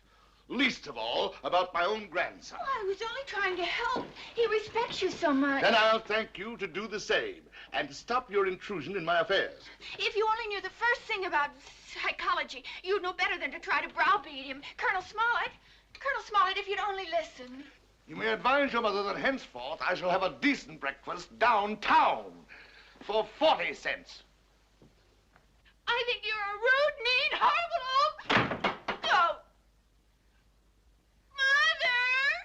Oh, beautiful for spacious skies, for amber waves of grain, for purple mountains' majesty, above the fruited plain. America, America, God shed His grace on thee, and crown thy good with brotherhood, from sea to shining sea. It is now my pleasure to introduce the class president, Miss Becky Anderson. Class president, class pinup girl. I heard all about how she got elected. Oh, that's not fair, Brig. Becky's a very bright girl. She most certainly is. I should say that Becky's one of the brightest and one of the most attractive girls in this town. Oh, I wouldn't go so far as to say that. No, ma'am. Ladies and gentlemen, honored guests, my subject for this occasion is women's place in the war.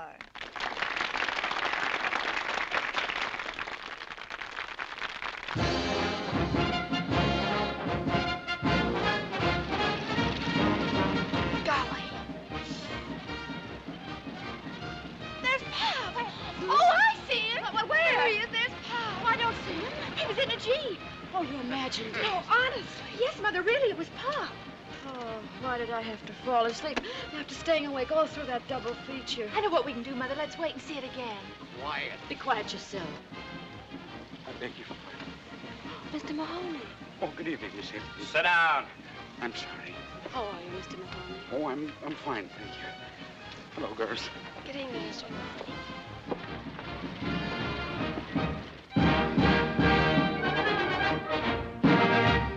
Stone City, Nebraska turns out to greet Sergeant Tommy Blair of the Army Air Forces.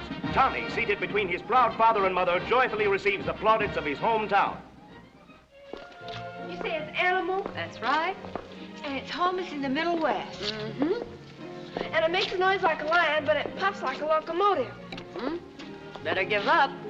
You agreed if you hadn't guessed it by the time we got home. Oh, I know. It's soda. Oh, no. Brigg guessed that long ago.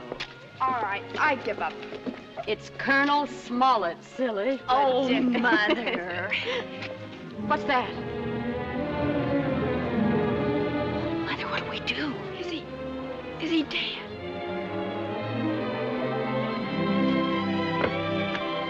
Oh, It's Bill. Goodness. Bill Smollett, what were you doing there? Well, the poor boy was just guarding the house, weren't you, Bill? I guess I just dozed off. You scared us all half to death. Oh, gee, I'm sorry. Won't you come in for a moment? But mind you, just for a moment. Jane has to get to bed. Mother, may Bill and I take a walk for just 5 minutes or so? All right, Jane, make it 10 minutes. But remember, that doesn't mean an hour. Thank you, Mother. Good night, Miss Hilton, and thanks. Good night, Bill.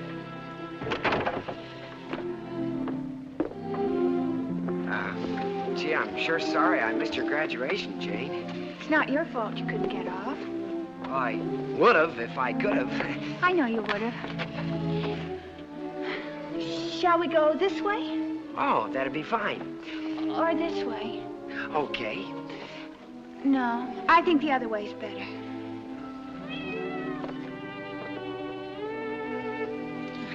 How are things out at the field? Oh, they're fine, thank you. How's everything with you? Oh, just fine. I want to get a war job, but Mother won't let me. Well, I think she's right. You ought to stay home. No, it isn't that at all. Mother wants me to go to college. Oh. Oh, gee, that'd take 4 years, wouldn't it? If I go. You don't want to go? No, it's so silly. If I were 3 or 4 years older, I could be a waif. Or a whack? Or a nurse, that's what I'd rather be most, a nurse. That'd be swell if I was wounded. You shouldn't say such things. I won't be wounded. I'll be killed. Bill. Oh, Jane, would you care? Well, of course I'd care, silly. Oh, gee, that'd be fine. I'd be fine about it. Well, I thought that if... Well, what I mean is I would be glad if you were sorry if I were killed. What good would that do if you were dead? Yeah, I guess you're right. I don't ever want to hear you talk like that again. Okay. I'm sure sorry I missed your graduation. Jane!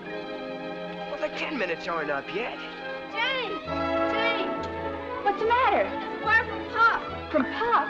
Is anything wrong? He's going to be someplace for an hour between trains and wants us to meet him there. Really? Where? I don't know, but hurry. We have to get a train.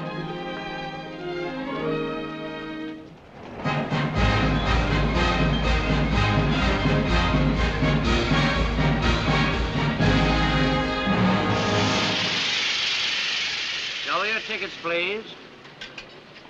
Did I get your ticket? Oh, yes. My daughters are back there. If we keep stopping like this, I'll miss the biggest deal of my life. Well, I'm in no hurry. I've got plenty of time from now on. Tickets, please. Oh, yes, I got yours before. My husband's never even seen the baby. Hmm? Did I get your ticket? My mother has it. Oh, yes. I think babies are just about the cutest things there are. What's his name? Dwight Eisenhower O'Brien.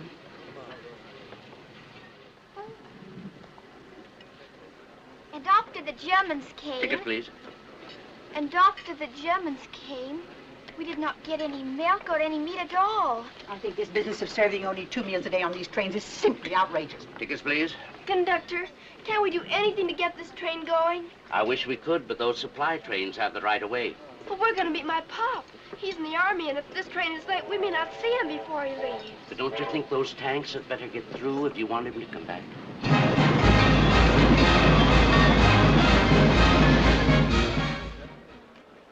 Captain Hilton! Captain Timothy Hilton! Captain Hilton! Well, he said the lobby. Sorry, ma'am. He didn't answer the page. Well, I can't imagine. Oh, here. What do we do? We're so late. Thank you. Thank you, ma'am. Sorry, there's nothing available until October. I beg your pardon. Are you sure there's no message from Mrs. Hilton? I'm quite sure, but I'll look again if you'd like me to. Maybe he hasn't gotten here yet. Well, Pop's always so dependable. Well, it wouldn't be his fault, silly. Are you sure you have the right hotel? Oh, yes, definitely. Oh, yes, here it is. Mrs. Timothy Hilton. Thank you. Oh, I'm sorry. They're all filled up. I can't help it if he is with the OPA. We've missed him. Oh, Mother. I know you'll understand how heartbroken I am that my orders wouldn't permit me to wait. Kiss the kids for me. Is there something wrong, madam? What? Oh, no. No, thank you. The only address I can give you is APO number 805, care of Postmaster, San Francisco. Army Post Office. But, Mother, that means we won't be seeing him before. Oh, Mother! No. Sorry. No reservations until October.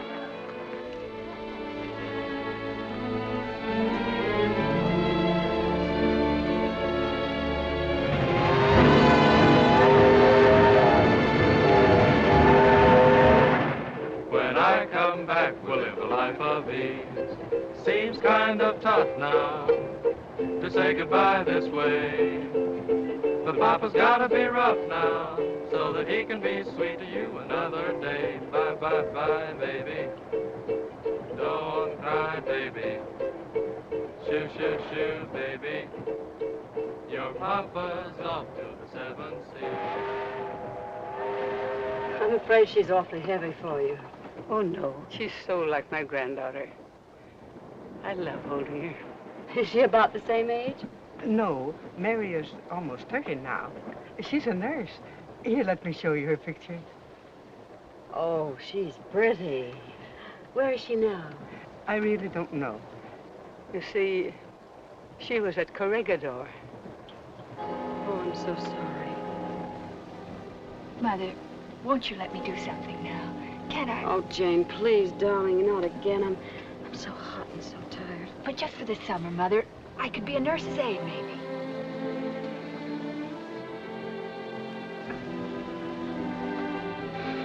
All right, Jane. Oh, gee, Mother, that's swell. But remember now, just for the summer. I embrace the code of a nurse's aide. I will do everything in my power to bring comfort to the ailing and the wounded, of whatever color, race, or creed. I will accept no compensation and seek no reward. And I will hold as a sacred trust the symbol of mercy which I wear, the Red Cross. Tell Jane I'm proud of my little Florence Nightingale. And she must hold the thought that next summer, or the summer after that, we'll be boating again on the lake. The summer after that.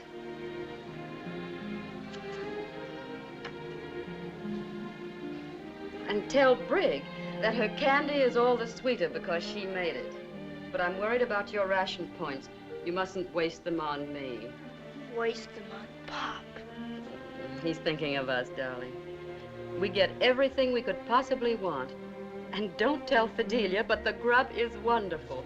I'm gaining a pound a week. And if it doesn't stop soon, they'll have to make me a general just for appearance's sake. That's all for tonight, except... Except for what, Mother? The rest is to me. Mother, I want to hear it.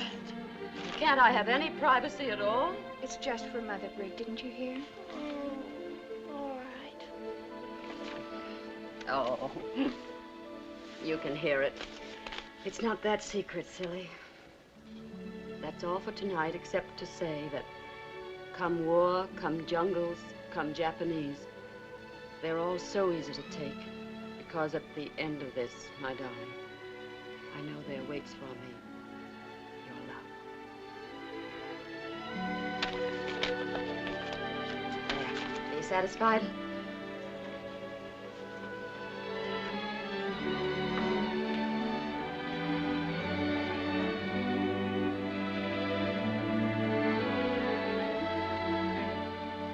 Go to my room, Mother. Oh, I thought we were all going to try out those new hairdos from Vogue tonight. Would you mind if we didn't? There's a pamphlet on, I want to study on third-degree burns. All right, darling.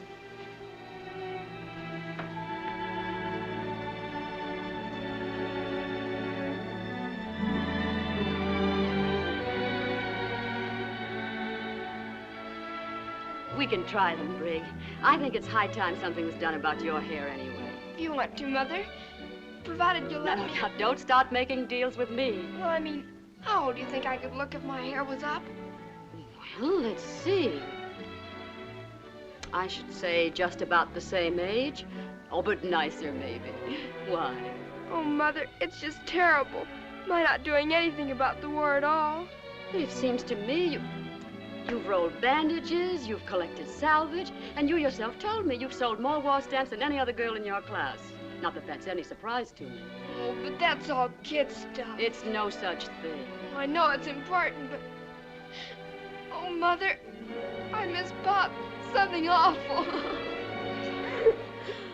I know, honey. So do I.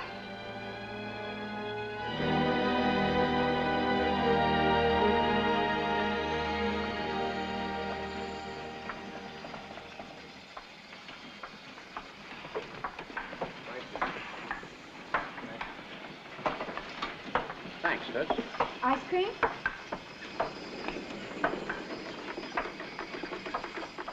Ice cream again? Sure wish I had some watermelon. Now, you men watch Joe carefully. All it is learning how to walk again.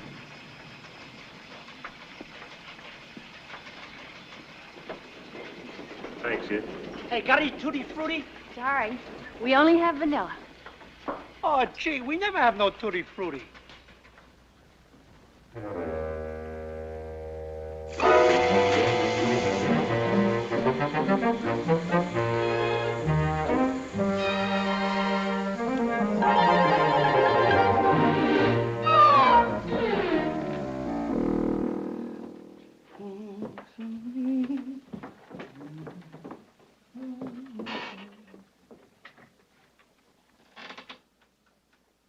Wake up, Miss Hilton. Wake up. What is it? It's most time for dinner. Wake up. Oh, Fidelia. Where's Mr. Hilton? Mr. Hilton? Oh. Oh, I guess I must have been dreaming. You sure was sleeping hard. Aren't you home kind of early? Yes, I'm a little. I got a new union rule for myself. 6 o'clock quitting, unless I likes people. Is that for me? Oh, yes, I almost forgot. That's why I woke. What's the matter, Miss Hilton?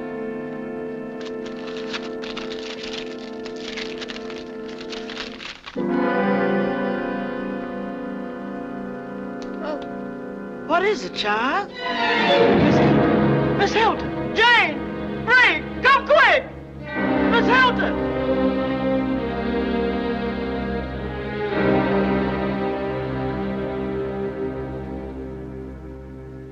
I pray the Lord my soul to take.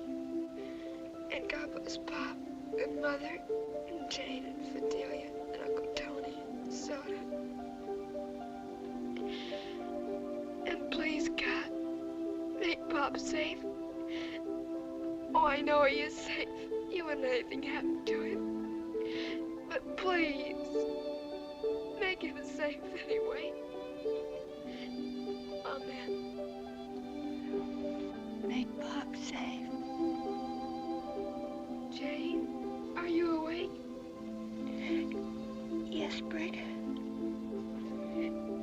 mind if I get into bed with you? No, I don't mind.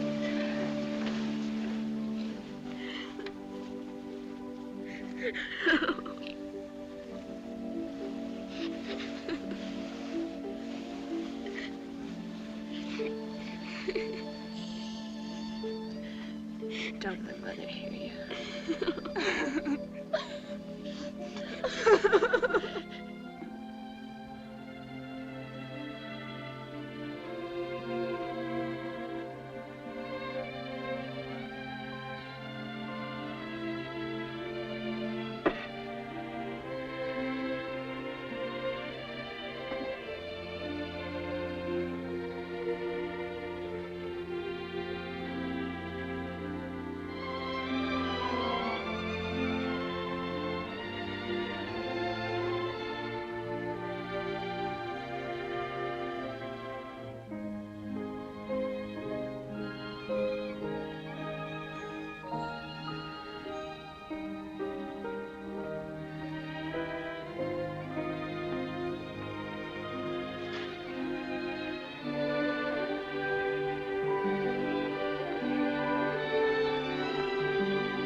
He'll come back to us.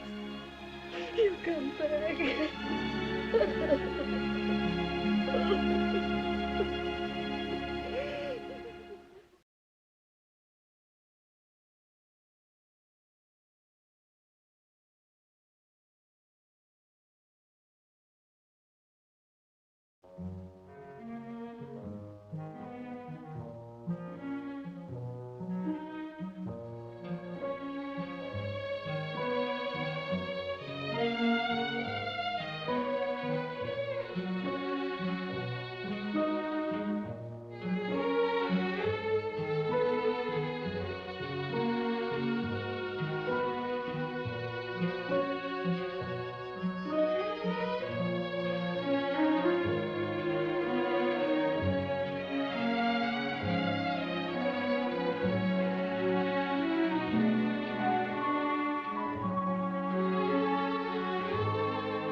Troublous times, when many of our loved ones are making the supreme sacrifice, I've searched the Holy Scriptures and my heart for some message of comfort and inspiration to you.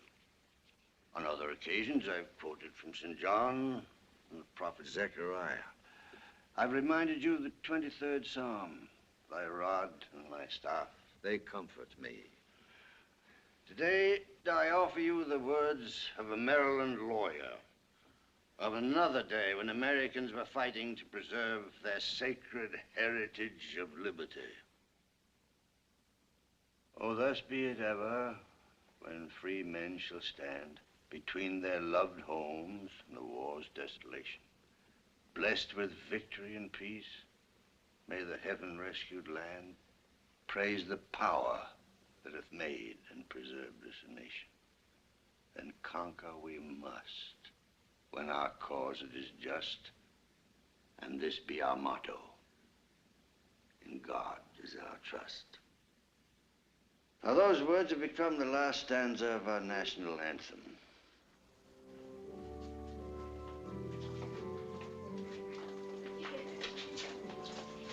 Bye. Hey, you know what? What? Gladys's stepfather is 4 out. Oh, Anne. Jameson's a nice old duffer, but I don't know why we have to have all that flag waving. Well, how's everything going with you, Emily? Still having a good time, I hope. Oh, you know me. Carry on is my motto, come what may. Yes, Emily, you're one woman who can be depended upon to maintain her standards in these times. Well, thank you, dear. Hello, Mary. Hello, Anne. I was so sorry to hear of that. Thank you. I've been meaning to call you, Anne. Really, I have. I just heard the other day about Tim. I'm terribly sorry. Thank you, Emily. But you mustn't give up hope. C'est la guerre. By the way, that's a very cute frock you're wearing. I remember admiring it last year. No, the year before last. Really? Oh, but then, of course, you never were much interested in clothes. Well, I must run along now. Goodbye, girls. Goodbye, Mrs. Hawkins. I don't like the way Jane's looking. Oh, and dear, if you run into difficulties about your food, I have a cold storage pantry all to myself, just filled with goodies. Thank you, Emily. We do beautifully on our points. Well, if everybody had my foresight, there just wouldn't be any shortages the way I look at it. Well, goodbye, dear. Give me a ring sometime. And, oh, I am so sorry about Tim, but he may turn up yet, you know. Yes, you never can tell. Goodbye, Emily. What are we going to do this afternoon? Can I say anything? Mother, could we go to the movies? How do you feel about it, Jane? That child, can't she do anything but hiss? I'll go see what she wants. There's a wonderful concert today in the park. The last of the season. Or does the idea of listening to music bore the two of you? Well, the fact of the matter is... Well, yeah, I think a concert sounds like a good idea. Don't you think so, Jane? Well, I don't know, Bill. If you feel like some music. Or would you, by some remote chance, like to be alone with each other this afternoon? Oh, no, Mother, Mrs. Hilton, honestly, really? but we thought it might be nice if we went out to the country for the day. Mother, would you mind if I went over to Gladys's for lunch and stayed the afternoon? Darling, no, you run along if you want to. Thanks, Mother. And see if you can teach her some semaphores. Bye, Bill. Bye, Ray. You see, Mother, Bill's leaving tonight. He's been transferred to, what do you call it, Bill? A staging area. Bill, So- I didn't know. Do you know where? Well, yes, but... Oh, of course you can't say, no. Or whether you're going to come back here. No, it'll be the last stop, I suppose. Isn't that awful, Mother? I'm sure it's what you want, isn't it, Bill? Oh, yes, ma'am. If it weren't for... May I see Bill off, Mother? You see, I don't have to go back to camp. I'm catching the Pathfinder at midnight. May I please, even if it is late? Of course. Provided I can, too. Oh, would you, Mrs. Hilton? That's wonderful. Oh, Mother, you're sweet. You almost knocked me over. Will you have supper with us? Oh, no, thank you, Bill. I have a million things to do. I'll see you at the train. So long, kids. Gee, she's nice. She's so lonely, Bill. Yeah, I know.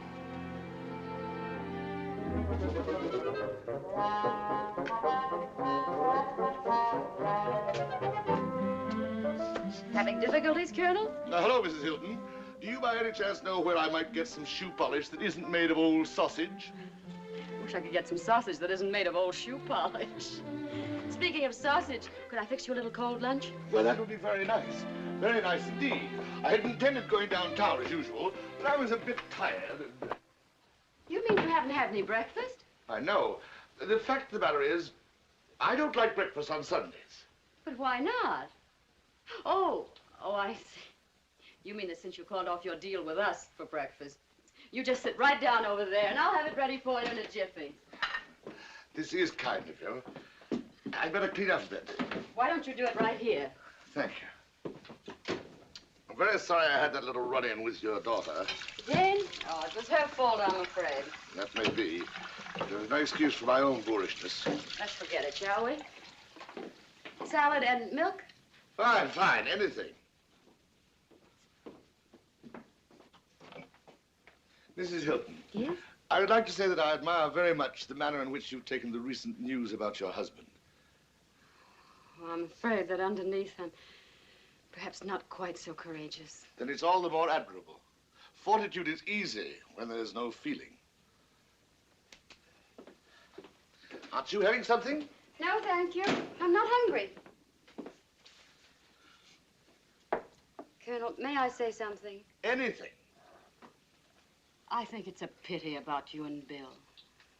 He's a wonderful boy, I can tell you that. And he's so hungry for affection. He's like a lonely puppy. Time he got over his puppyhood, I should say. Bill's going to be a splendid man. Perhaps, perhaps. Blood may tell in the end. He's leaving tonight. Going into combat duty, I imagine. Is that so? Jane and he are spending the day together. Then he's taking the Pathfinder at midnight. I have an engagement tonight. Oh, that's too bad.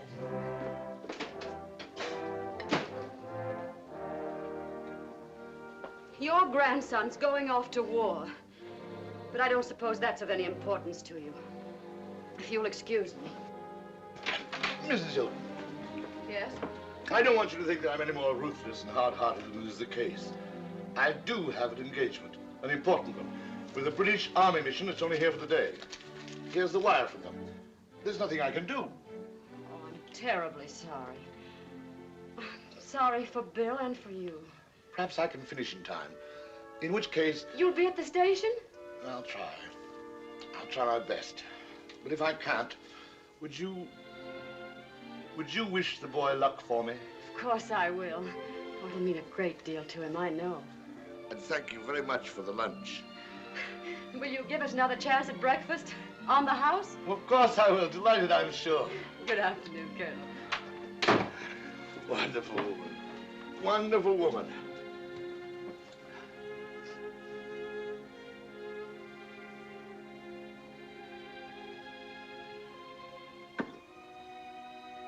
Was a farmer, had a daughter, and her name was Clementine. Like she was and like a fairy, and her shoes were number 9.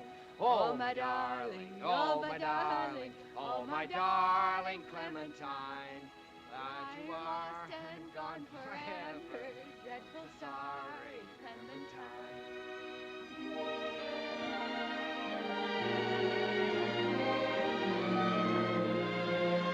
I was just thinking how much fun it would be to stay out here always. Just like this. Just the two of us.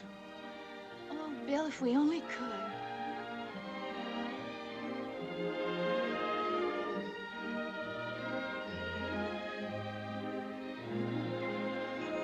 Hey, I wonder how this thing works. Something up there on the tractor, I guess. I think I'll try it.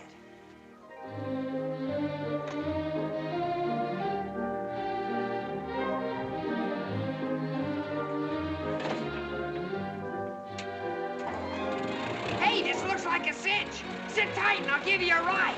Oh, Bill, be careful.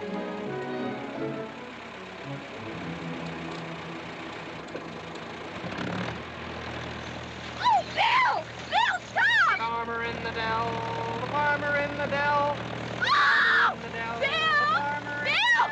Oh, Bill! The Mary, the farmer in the dell, the farmer in the dell, the farmer in the dell. Mighty old Mary, oh, the farmer in the dell. Jane, Jane! We better get out of here! There...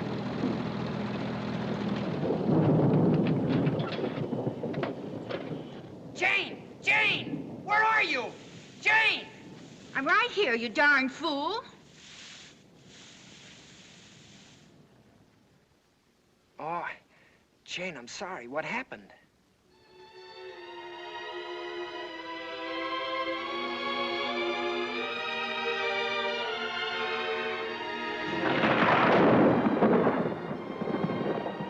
better get inside someplace before it starts to rain. Come on, Jane.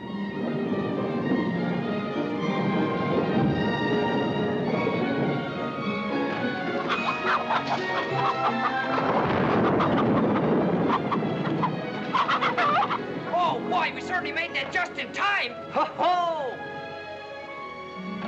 How'll we get home if this keeps up? Must be almost 7 o'clock. Oh, what do you know? You guessed it. It's just exactly 18 minutes to 7. Only 5 hours more. Oh, I almost forgot for a little while. I didn't forget. Not for a minute. I thought about it all day long. Well, gee, I never thought anybody'd care about me. Anybody like you. Bill.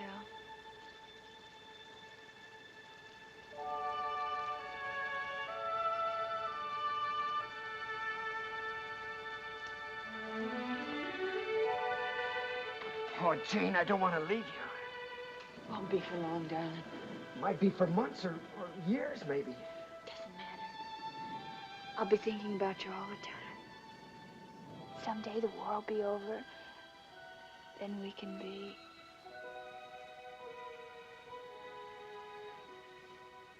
Then we could be married, Jane. If you want to be, Bill. Oh, darling. Oh, I'm so happy. Oh, I just can't believe it. I just can't. I love you. Oh, I do. I love you. I love you. Oh, I just don't understand it. Bill, do you realize we're engaged? Engaged? Aren't you going to kiss me?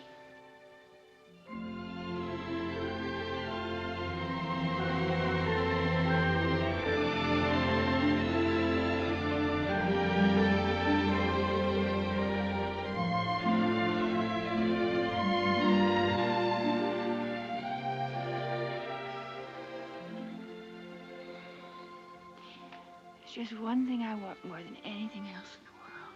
And what's that? I want you and Pop to meet and know one another.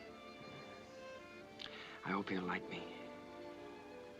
How could he help liking you? Bill, he's so sweet, so good, so handsome. Handsome? Oh, I love your face. It's the cutest face I've ever seen. Cute? That's a fine thing to say to me. And you're such a baby.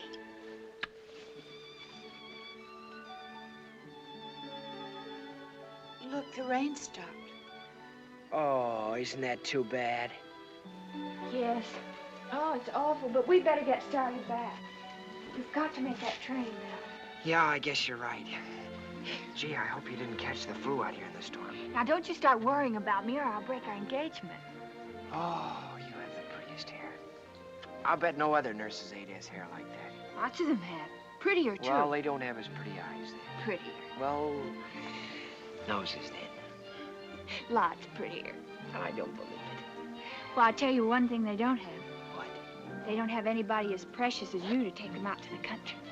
Come on, let's go. Precious. Cute.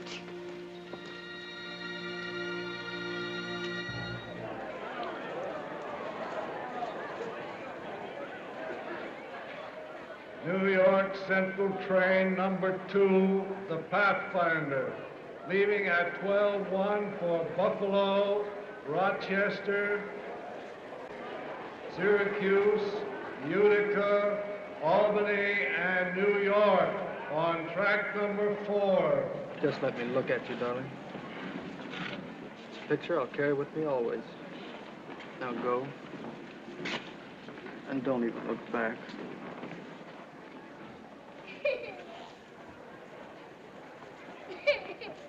Look at the nice apple Daddy got you. But I don't want you to go away. So it is late. Let me come up for 10 minutes. I'm sorry, Mom. I've only got 5 minutes. My furlough was canceled. I swear I can't tell any difference between it and butter. Hello. My mommy's a sergeant. No fooling. Sollst nicht vergessen zu schreiben mehr offen und sollst nicht vergessen saufen die Winkelstoff. I won't forget, Bobby. What's a good excuse for being AWOL? this look on Yeah, that dame? Nylon. Now go, honey. And don't even look back.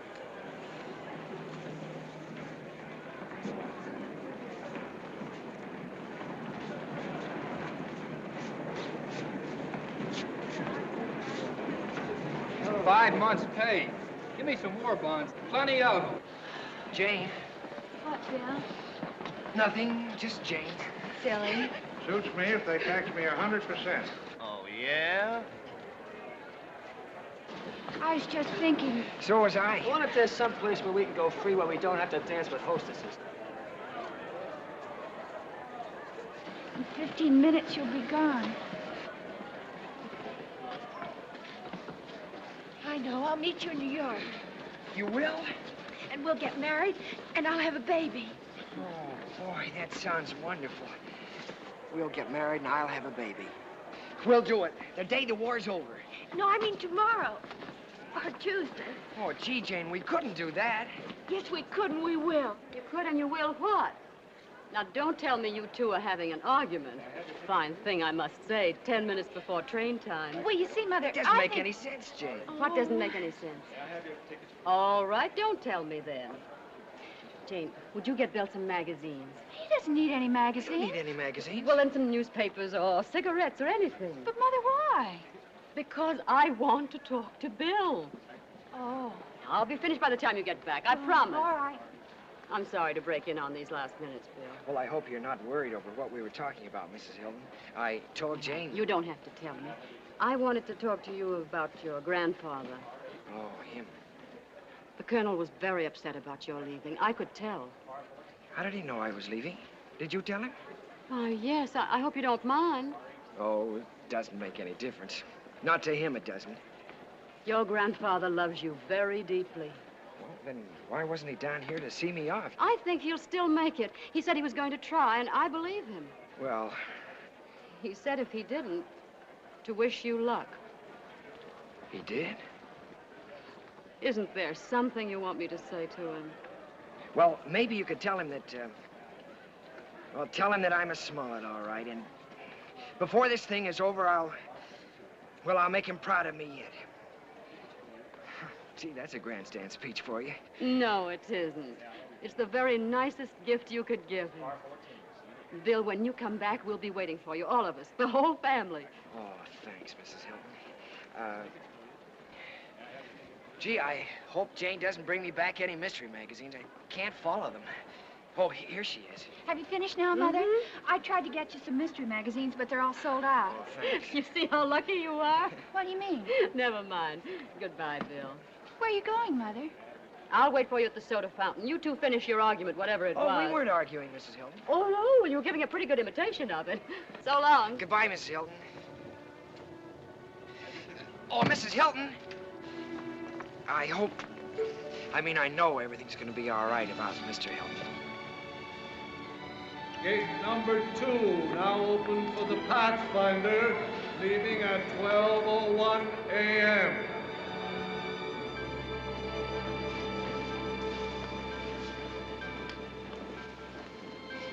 You will marry me when it's over, won't you, Jane? You won't be mad at me because I didn't marry you now. Of course I won't be mad. But you take care of yourself. I will. You write to me? I will. You do understand, don't you? I think so. You know, it's because I wouldn't want you to be... Well, you know, if anything happened to me... A widow, you mean? Yes, but not only that. If something happened, I mean, if I was... If you were wounded? Oh, Bill, I'd take care of you the rest of our lives. Always. Oh, Bill.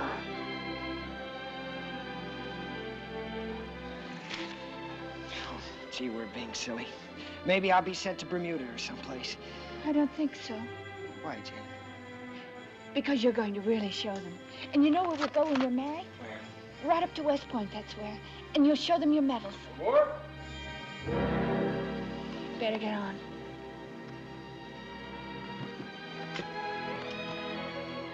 Oh, I almost forgot I have something for you. You have? Oh, gee, you didn't have to do that. Here, it's my class ring. Oh, that's wonderful. You sure you don't need it? I don't know what's more important than it's being our engagement ring. Isn't it awful that I didn't get you a ring? But I'll send you one. It doesn't fit very well. Maybe I should have gotten you something else. Oh, no, I'd rather have this than anything. Well, get on, son. We're about to pull out.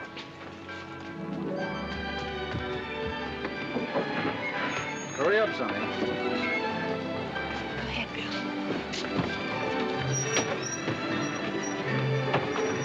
Jane! Oh, I almost forgot.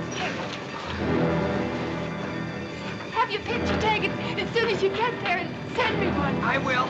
And don't you go getting fatter. Don't worry, I won't. Oh, Jane, here, hurry. Oh, but it's your watch. You shouldn't. You'll need it. Goodbye, darling. Oh, Bill, I'll keep it. I'll keep it with me all the time. So long, darling. Goodbye. Take care of yourself. Bill! Bill! Goodbye, Bill. Goodbye, darling. Goodbye, darling. I love you. I love you, darling. Goodbye, darling.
Has the Pathfinder left yet? Yes, sir. Right on time.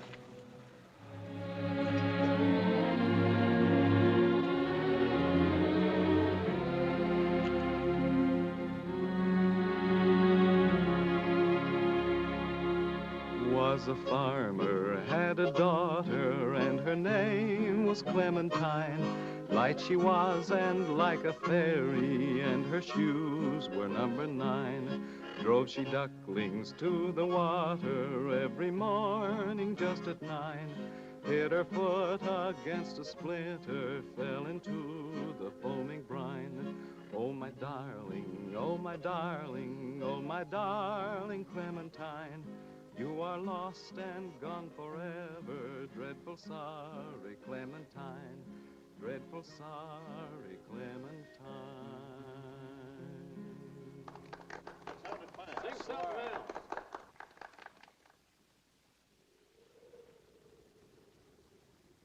Hello, Brig.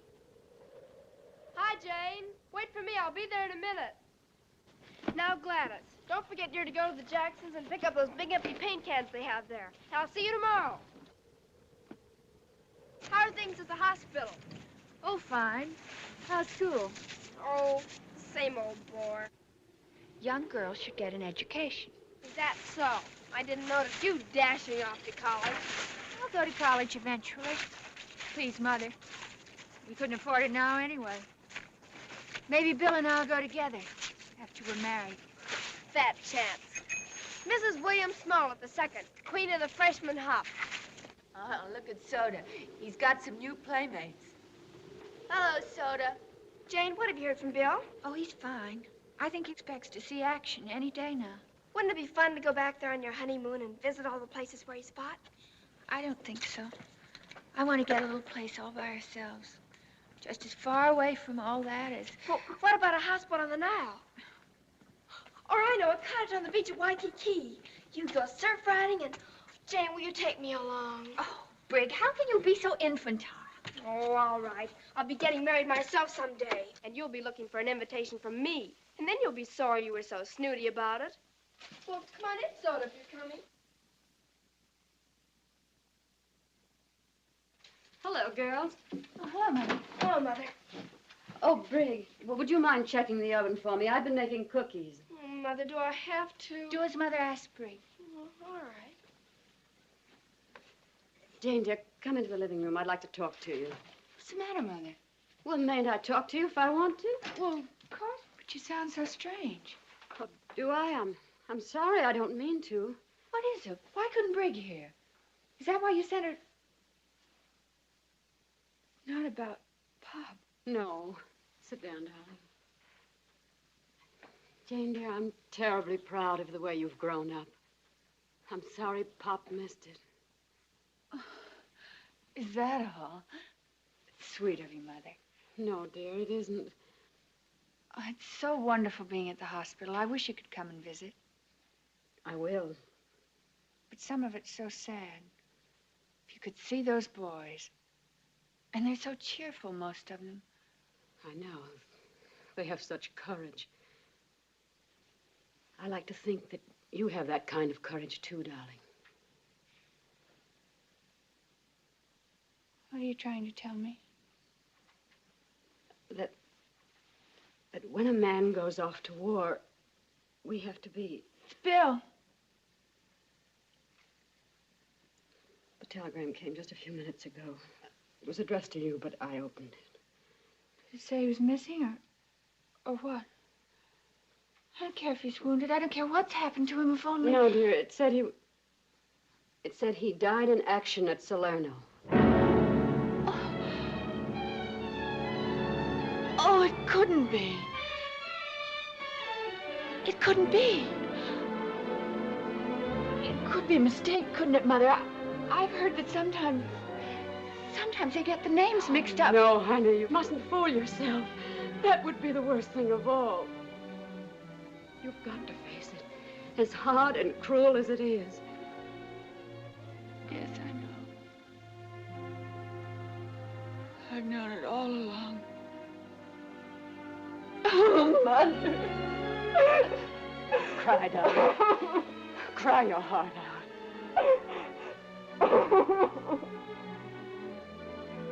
I won't try to tell you that you'll get over it soon. Because it'll take time. Maybe a long time.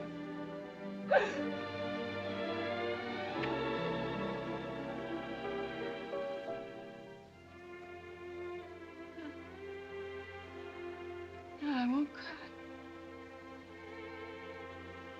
A wonderful boy loved you, Jane. That doesn't happen to everybody. But I had him, oh, such a little while.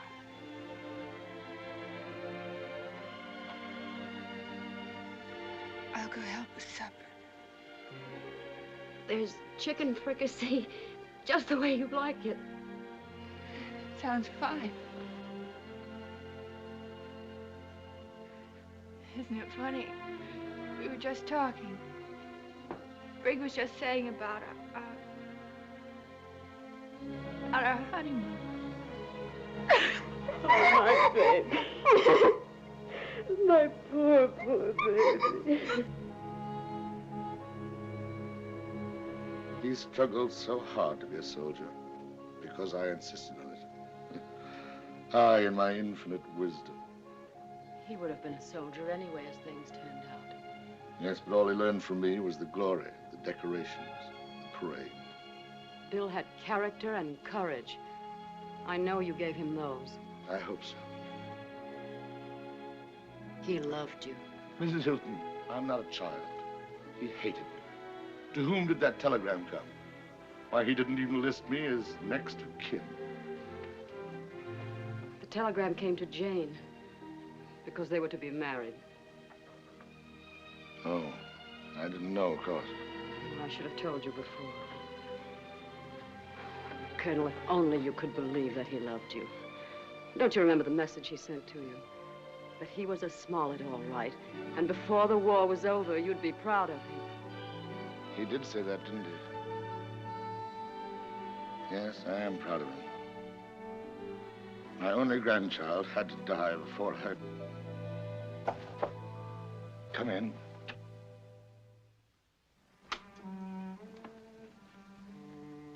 Good evening, Colonel Smollett. Good evening, Jane. Come in, please. I thought perhaps I could bring you a little supper. I thank you. That's most thoughtful of you. I'm awfully sorry about... Would you like to have this?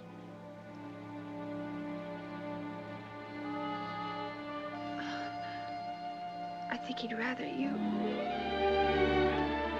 Jane, I'm awfully glad we're friends. So am I. I'll get you supper now, if you'll excuse me. Colonel, won't you have supper with us? I should love to. I'll come right down, dear. All right, Mother.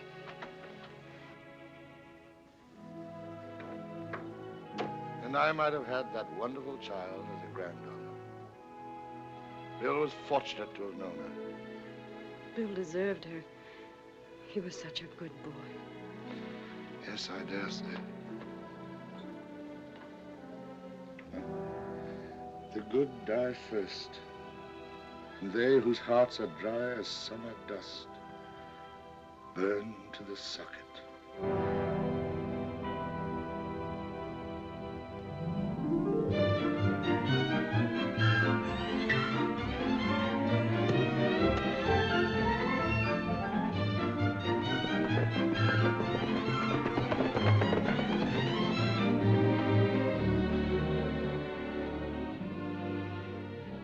Shall we stop a moment and rest in the shade, Mr. Williams?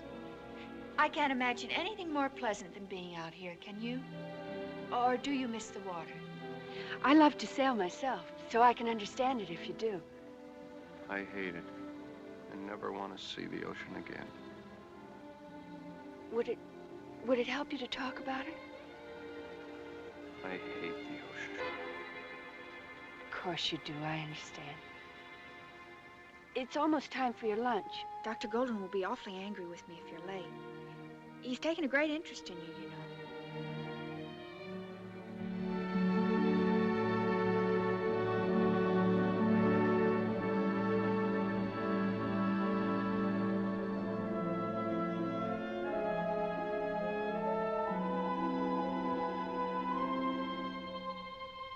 Me and the Merchant Marine?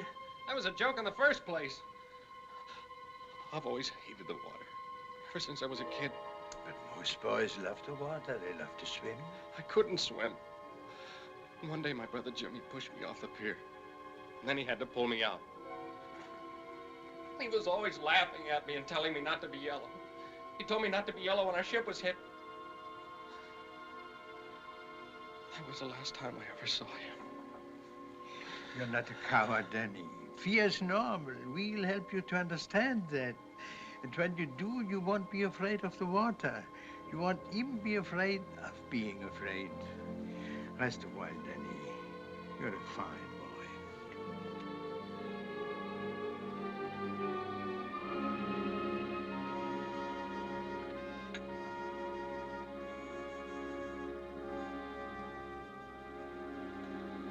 I'm sorry to have interrupted you, Dr. Golden, but I was instructed to get the patient to bed. It's all right. He's had quite enough for one day.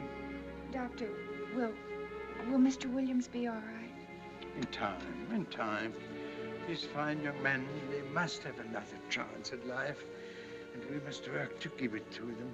His burns seem almost healed. Yes, his burns, but the more serious injury, that, I'm afraid, will take more time. The injury to his mind? Is that what you mean? No, not to his mind. To his confidence in himself and in others. Yes, we must rebuild Danny Williams' life all the way back and all the way forward. Hasn't there ever been anyone close to you, Miss Hilton, for whom you would like to have done that? Yes. There was someone. Ah, there was. We must not live in the past, my child. There's a whole wide broken world to men. Now, come, I must have another patient. How would you like to do a tired old man a favor? Oh, anything, Doctor. Then smile for me. Let me see that young people still can smile as they used to long ago. Huh? Just as I remember. good, my child.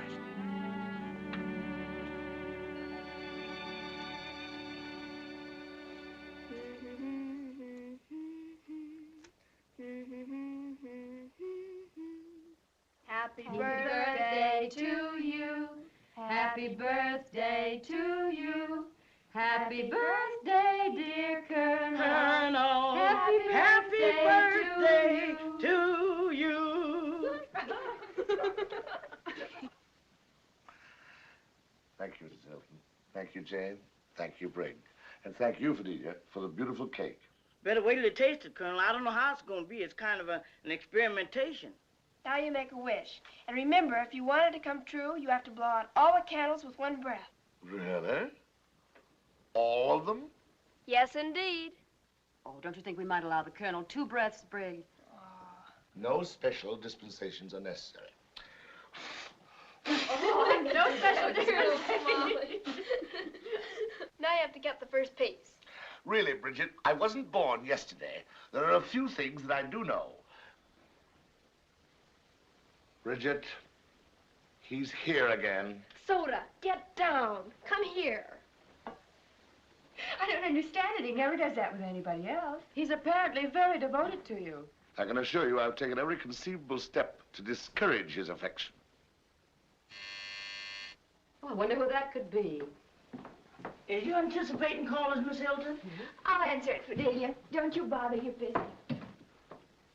If it's Gladys, I'm not home. Tony. Yes, the bad penny again. How are you, J.D.? Oh, I'm fine, Tony. Brigg wrote me about everything. Please, don't talk about it. I understand. Who is it today? You'll never guess. It's the Colonel's birthday. We're giving him a party. Oh, I'm sorry. Maybe I'd better go. You do no such thing. You're just what we need. Not Lieutenant Willett. Lieutenant Commander to you. Not really. Tony! Congratulations. You didn't say you were coming back. I was going to write you, Brigg, but I wasn't sure you still cared. You're just in time for some birthday cake. Good evening, Mr. Willett. How are you, sir? So you've been promoted. Well, I suppose there must have been some reason for it. I'm sure I don't know what it could have been. I was sorry to hear about Bill. Thank you. Sit down, Tony. That looks good. Where's Fidelia? Here he is, Lieutenant Willett. Fidelia, this makes it official. Yeah, give me that. I sure is glad to see you back. Should I move the rooms around like before, Miss Hilton? Oh, my goodness. Don't worry, I've got a room downtown this time. Never heard tell of such a thing. Now. Oh, I almost forgot. I have something for you, Jane. For me? Well, didn't you bring me anything? Oh, Brigg. Isn't anything, really, but when I saw it, I just couldn't resist getting it for Jane. Oh! Oh! Where on earth did you get it, Tony? You won't believe it, but it was practically the only thing left in a little shop in Salerno.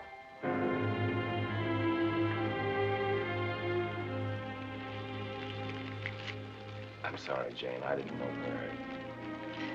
It's all right, Tony. Well, isn't anybody interested in this cake? Oh, by the way, Fidelia, just what was the experimentation you referred to in connection with this cake? I tried something new. I bought it.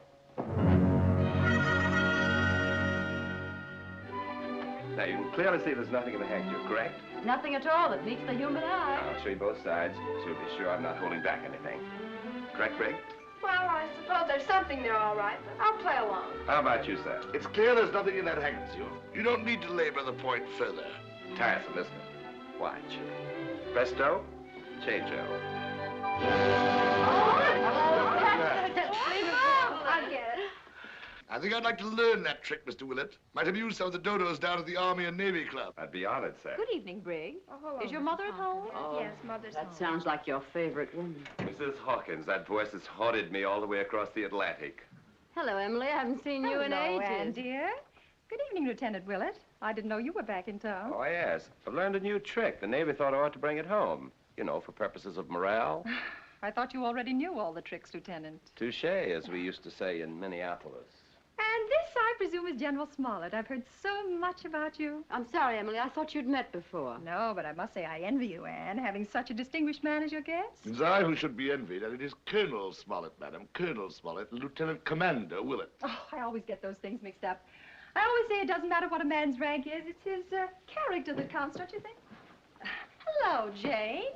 What's this I hear about you working at the hospital? I'm a nurse's aide. A nurse's aide? Oh, what a revolting idea for an unmarried girl of your age. But, of course, our whole code of living seems to be completely ignored these days, and possibly it's none of my business. You're quite right, Mrs. Hawkins. It is none of your business. I must say, Lieutenant or Commander or whatever you are, the Navy hasn't improved your manners any. Well, Please, Tony.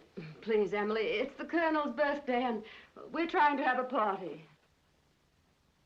I'm sorry. I meant no offense to you, Jane. I simply feel that well-brought-up young girls shouldn't be permitted to have such intimate contact with all sorts of boys who've lost their arms and legs. They're young, too, lots of them. But they weren't too young for that, Mrs. Hawkins. And I don't think breeding entered into it either. Bravo, Jane. I don't care to debate it with you, Jane. But surely there are women who are more suited to such... That's just it. There aren't women more suited. And women who might help, like you, Mrs. Hawkins. Think you're doing your part if you attend a canteen dance for your own pleasure. You're tired, honey. Why don't you go upstairs? Yes, Mother. But there's just one or two more things I want to say. Come on, darling. She's not worth it. We're not V-girls. We're simply helping with the wreckage. All right, Brig, let's go play with our dolls. Don't worry, Mrs. Hawkins. Please don't worry if our precious, well-bred hands come in contact with those mangled bodies. We'll survive, even when they don't. Anne Hilton, what on earth has happened that you would permit a child of yours to talk that way without so much... Without so much as what? Thank heaven my child had the courage to say to you what should have been said long ago. And let me add that I'm ashamed. Ashamed that I've put up with you, that I've even known you. Well, from now on you needn't know me. Don't you think for a minute you have me fooled, Anne Hilton?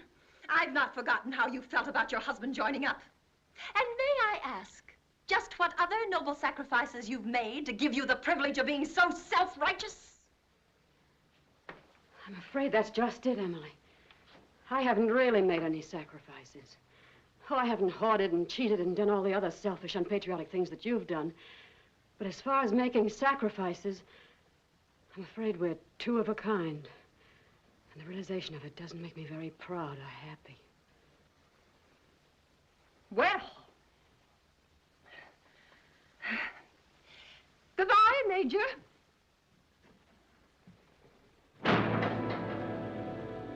I think we've seen the last of Mrs. H for a while, but you never know. She dies hard. When I think of the good men they waste on kitchen police. I wish getting Emily out of the house was a solution to something, really. But... Well, at least it's a temporary solution to the problem of avoiding Emily Hawkins. How about a little nightcap for the three of us, Anne? I think I'll run up and see how Jane is, if you don't mind. You'll find some scotch on the sideboard. Oh, please don't go, Tony. I want to talk to you.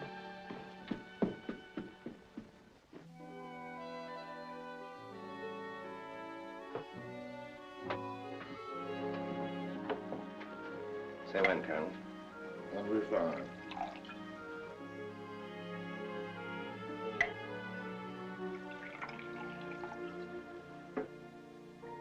Happy birthday. Oh, thanks. Almost forgot. Pity, isn't it? Sure is. Well, I think I'll take myself off to bed. Good night, Willett. I rather like you, if I may say so. Couldn't be more pleased, sir.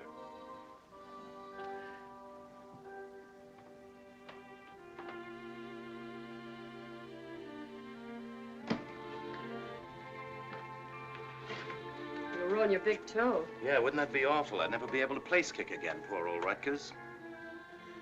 Well, Tony, you didn't expect to find another front here at home, did you? But our side won victory over gas power. How's Jane? Oh, she's fine. Her thinking is as clear as a bell. How am I, why don't you ask? Trying to figure out what sacrifices you can make, is that it? Don't, Tony. I'm sorry, but after all you've been through, to have to listen to you berate yourself. You wouldn't sit down like a good girl. Let me talk for a minute, would you? All right. But I won't promise to listen. Look, Ann, what's your guess as to why I joined the Navy?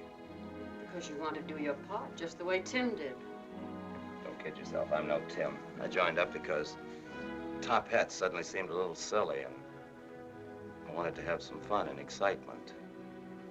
I laughed up my sleeve at all the fellas who were giving out with noble motives, the 4 freedoms, and all the rest of it, but I found out that it all added up to a simple, corny phrase that I couldn't laugh off. Home sweet home.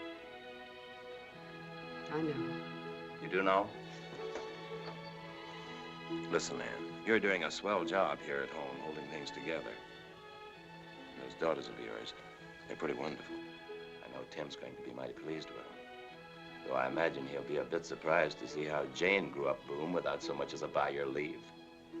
Yes, she grew up while Mother knitted. Or worse still, while Mother didn't even knit. And that's the point, Tony. Can't you see it? Boy, I see what you mean now about not listening. I guess I was pretty dull at that. All right, laugh at me. But it's settled in my mind once and for all. I have a husband who went off to fight for this home and for me. That's what you said, didn't you? And I have children. Children who had courage and intelligence while their mother lived in a dream world. Well, believe me, I've come out of it. I buy your home sweet home idea, Tony, but I want to do something about it. Well, say something. Oh, don't tell me the glib Tony Willet's at a loss for words all of a sudden. Well, Annie, me girl, I'm afraid you're right.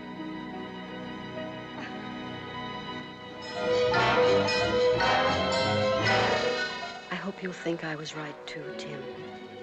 And that someday you'll be interested in reading this diary.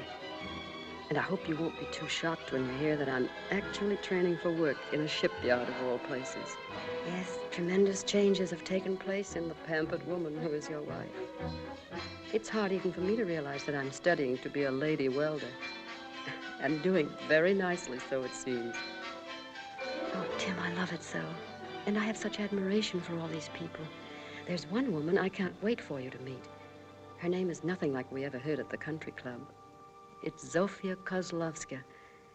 And she likes me because she thinks I helped her through a most awful and tragic loneliness. I wish my little boy had lived, so he could have seen America. I used to read to him about it every night, when the shades were drawn and the sound of heavy boots marching down the street made my poor little Yanka shake until I thought his bones would crack. And then we'd pray together that God would let us go to the fairyland across the sea. If only he could have been with me the day I went all by myself to the Statue of Liberty and read what it says there for the whole world to see. Do you know it, Ann Hilton? Did you ever read it? No. Sorry to say I don't know it. Oh, I'll never forget it. I know it so well here because I feel it so much here. It says, give me your tired, your poor, your huddled masses yearning to breathe free. The wretched refuse of your teeming shore.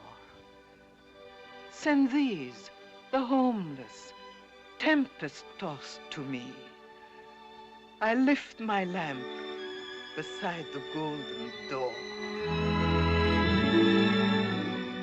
You've helped light that lamp for me, Ann Hilton. And then, Tim, she said the most thrilling thing that has ever been said to me. She said, you are what I thought America was.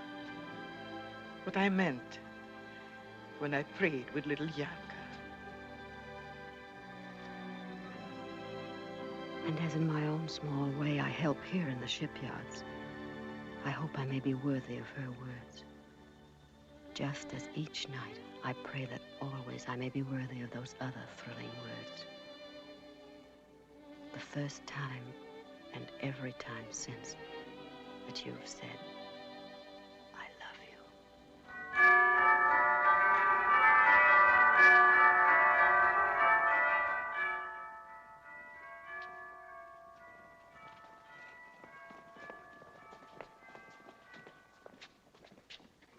Now remember, don't start until the door opens. When it does, let them have it. What's the matter, Bub? You look a little reluctant. It ain't that I don't trust you, but I'd like to have my money first. You've got a very suspicious nature. All set? Lieutenant Solomon, clear for action. Aye, aye, sir. Silent night, holy night, all is calm, all is bright. Wound yon virgin, mother and child. Jane! Colonel, come on! Somebody's here. They're singing. Come on, Colonel, get a move on. Silent night, peace on earth, goodwill toward men. Colonel, I didn't want to wrap this in a box with fancy ribbon, but I knew you'd like to have it.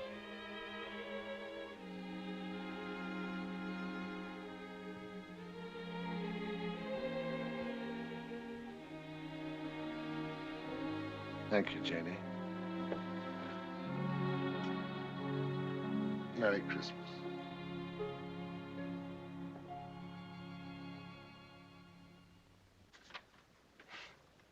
Who's next on your team? Colonel Smalley. Get going, Colonel. You're our anchor man. Don't worry, we've given you a nice, easy one. Please don't be patronizing. I can act it. All right, go. Come on, we've only got a minute and a half. Well, you might wait until I've read it. Have you read it?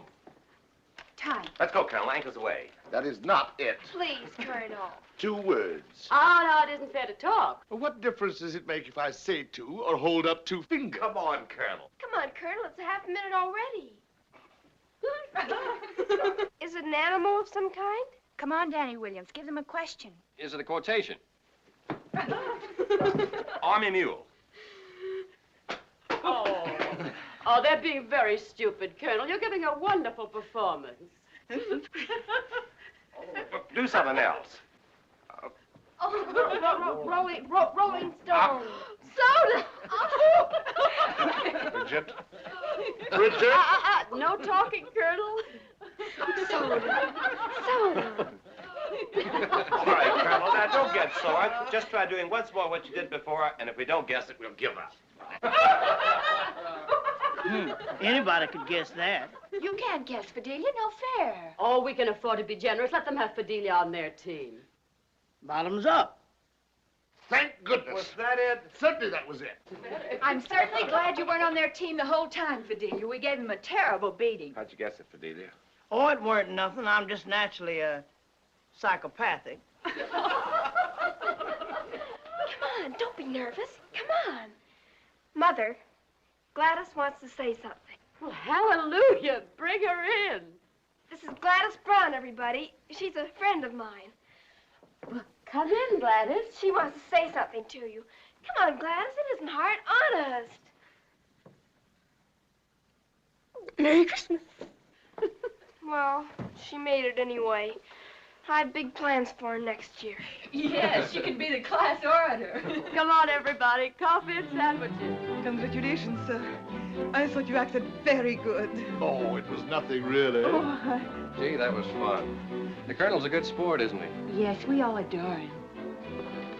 Fidelia, when did you start specializing in this bird food? You won't tell anybody? There's a chicken leg I saved for you. That's more like it. You just sneak out by yourself. You'll find it on the second shelf in the icebox. It's a wonderful party, Mrs. Hilton. Oh, it's Tony. He brings life to any party. Tony's doomed to go through life as everybody's darling. Even to his men? Well, they don't think of him as darling exactly. Hero worship's more like it. I bet he didn't tell you he's been recommended for the Navy Cross. No, really? Oh, he'll make jokes about it, but he's very proud of it. Well, where did... Oh, I want to talk to you, John Paul Jones. What have I done now? The Navy Cross, that's what you've done. Yes, he told me. Do they give you a ribbon? Well, what does it look like? What are the colors? As a matter of fact, it looks just like that. Oh, now stop it, Tony. This is an old one. It's last year's model. Listen, Ann, he'll joke about it, but he's really very proud of it. Well, he said the same thing about you. Well, if you people will excuse Oh, me, he I'll, did he? No, never mind about him. Come in here. I want to talk to you. I wish that guy Solomon would stop acting as my press agent. Yeah, what do I do with this? Well, what do you suppose you do with it? Finish it, of course, you wastrel. I could use some milk with it. Oh, honestly, I never knew heroes were so helpless. Here, look out. You know, Tony, I'm really very angry with you. I have to find things out from a stranger. Didn't think you'd be interested. Oh, of course not. No, all I want to know is if you found any new sugars in Sicily. Well, now, I don't want to shock you, but it's no wonder those Italians can paint. There was a dame standing right in the middle of the street with a big tub of spaghetti. And she had the... Yeah, never mind what she had. I have a little imagination. Yeah. Well, even as I looked at her, I thought, she's good. But what are they all? What are all the women in the world compared with Anne? Oh, Tony, will you never stop? No, I'll never stop, Anne, as long as I can dream about you. If you ever thought the dream had a chance of coming true, you'd... I'd what, Anne? Finish it yourself. You make it pretty tough for me. I feel I'd been wrong about you all my life. I'd have to go looking for a new ideal. Afraid it's a little late for that. What's more, you'd run for your life. First, you'd wring my neck, as I'd expect and want you to. That's right, and what would be the fun in that? I'd never be able to break my heart over you anymore. Oh, Tony, never grow up. Never, never. Or I'd lose something very dear to me. Something very dear to all of us. All right. And I'm going to sound awful silly someday, making verbal passes at you when we're both in wheelchairs. You know, I'm looking forward to that. All right, now wipe the milk off your silly face and tell me in your usual accurate fashion how you became a hero. Well, I'll tell you. I suddenly thought it was kind of damp on deck, and I looked down and seemed to be standing in the swimming pool, but I had on all my clothes. Well, goodbye, Jane. Goodbye. Yes, I'm afraid it is. I've signed on again, and I'll be shipping any day. You must be glad. Yes, I am. Jane, you've been wonderful, too. May I write to you? I wish you would.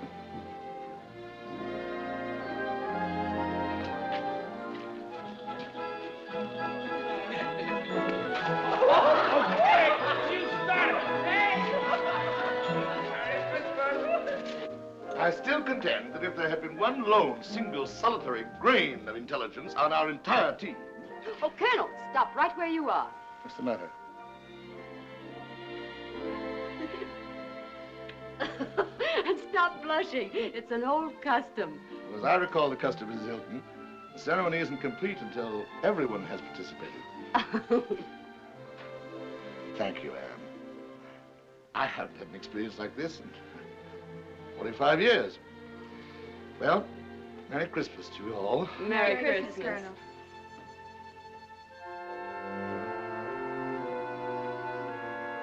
Come on, Soda.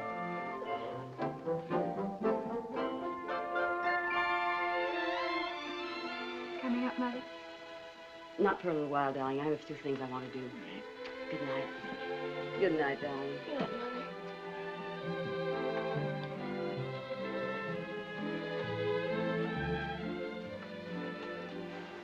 Merry Christmas, Mother.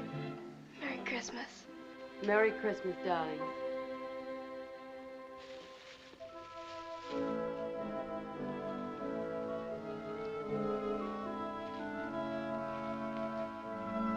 What are those, Fidelia? Mr. Hilton done sent these to me a long time ago and told me to put them under the Christmas tree, just like we've always done. No, no tears, Fidelia. There's nothing to cry about. I can't help it. He sent me something, too. Mr. Hilton never forgot me, even when he's fighting them devils. He'll be so happy to hear that you're back on the old job again. Yes. Miss Hilton, can I confide you something? Yes, Fidelia. Briggs sent her daddy his gift just like nothing had happened. Of course she did. So did Jane. So did I. You all did that? Miss Hilton, I guess I just ain't on the right side of the Lord. I just ain't had the right kind of faith. But I will have. From now on, I'll be a true believer. And now I'm wishing you a good night, Miss Hilton. Good night, Fidelia.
Hello?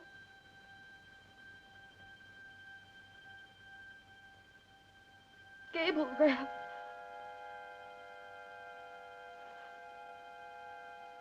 Yes, read it, please.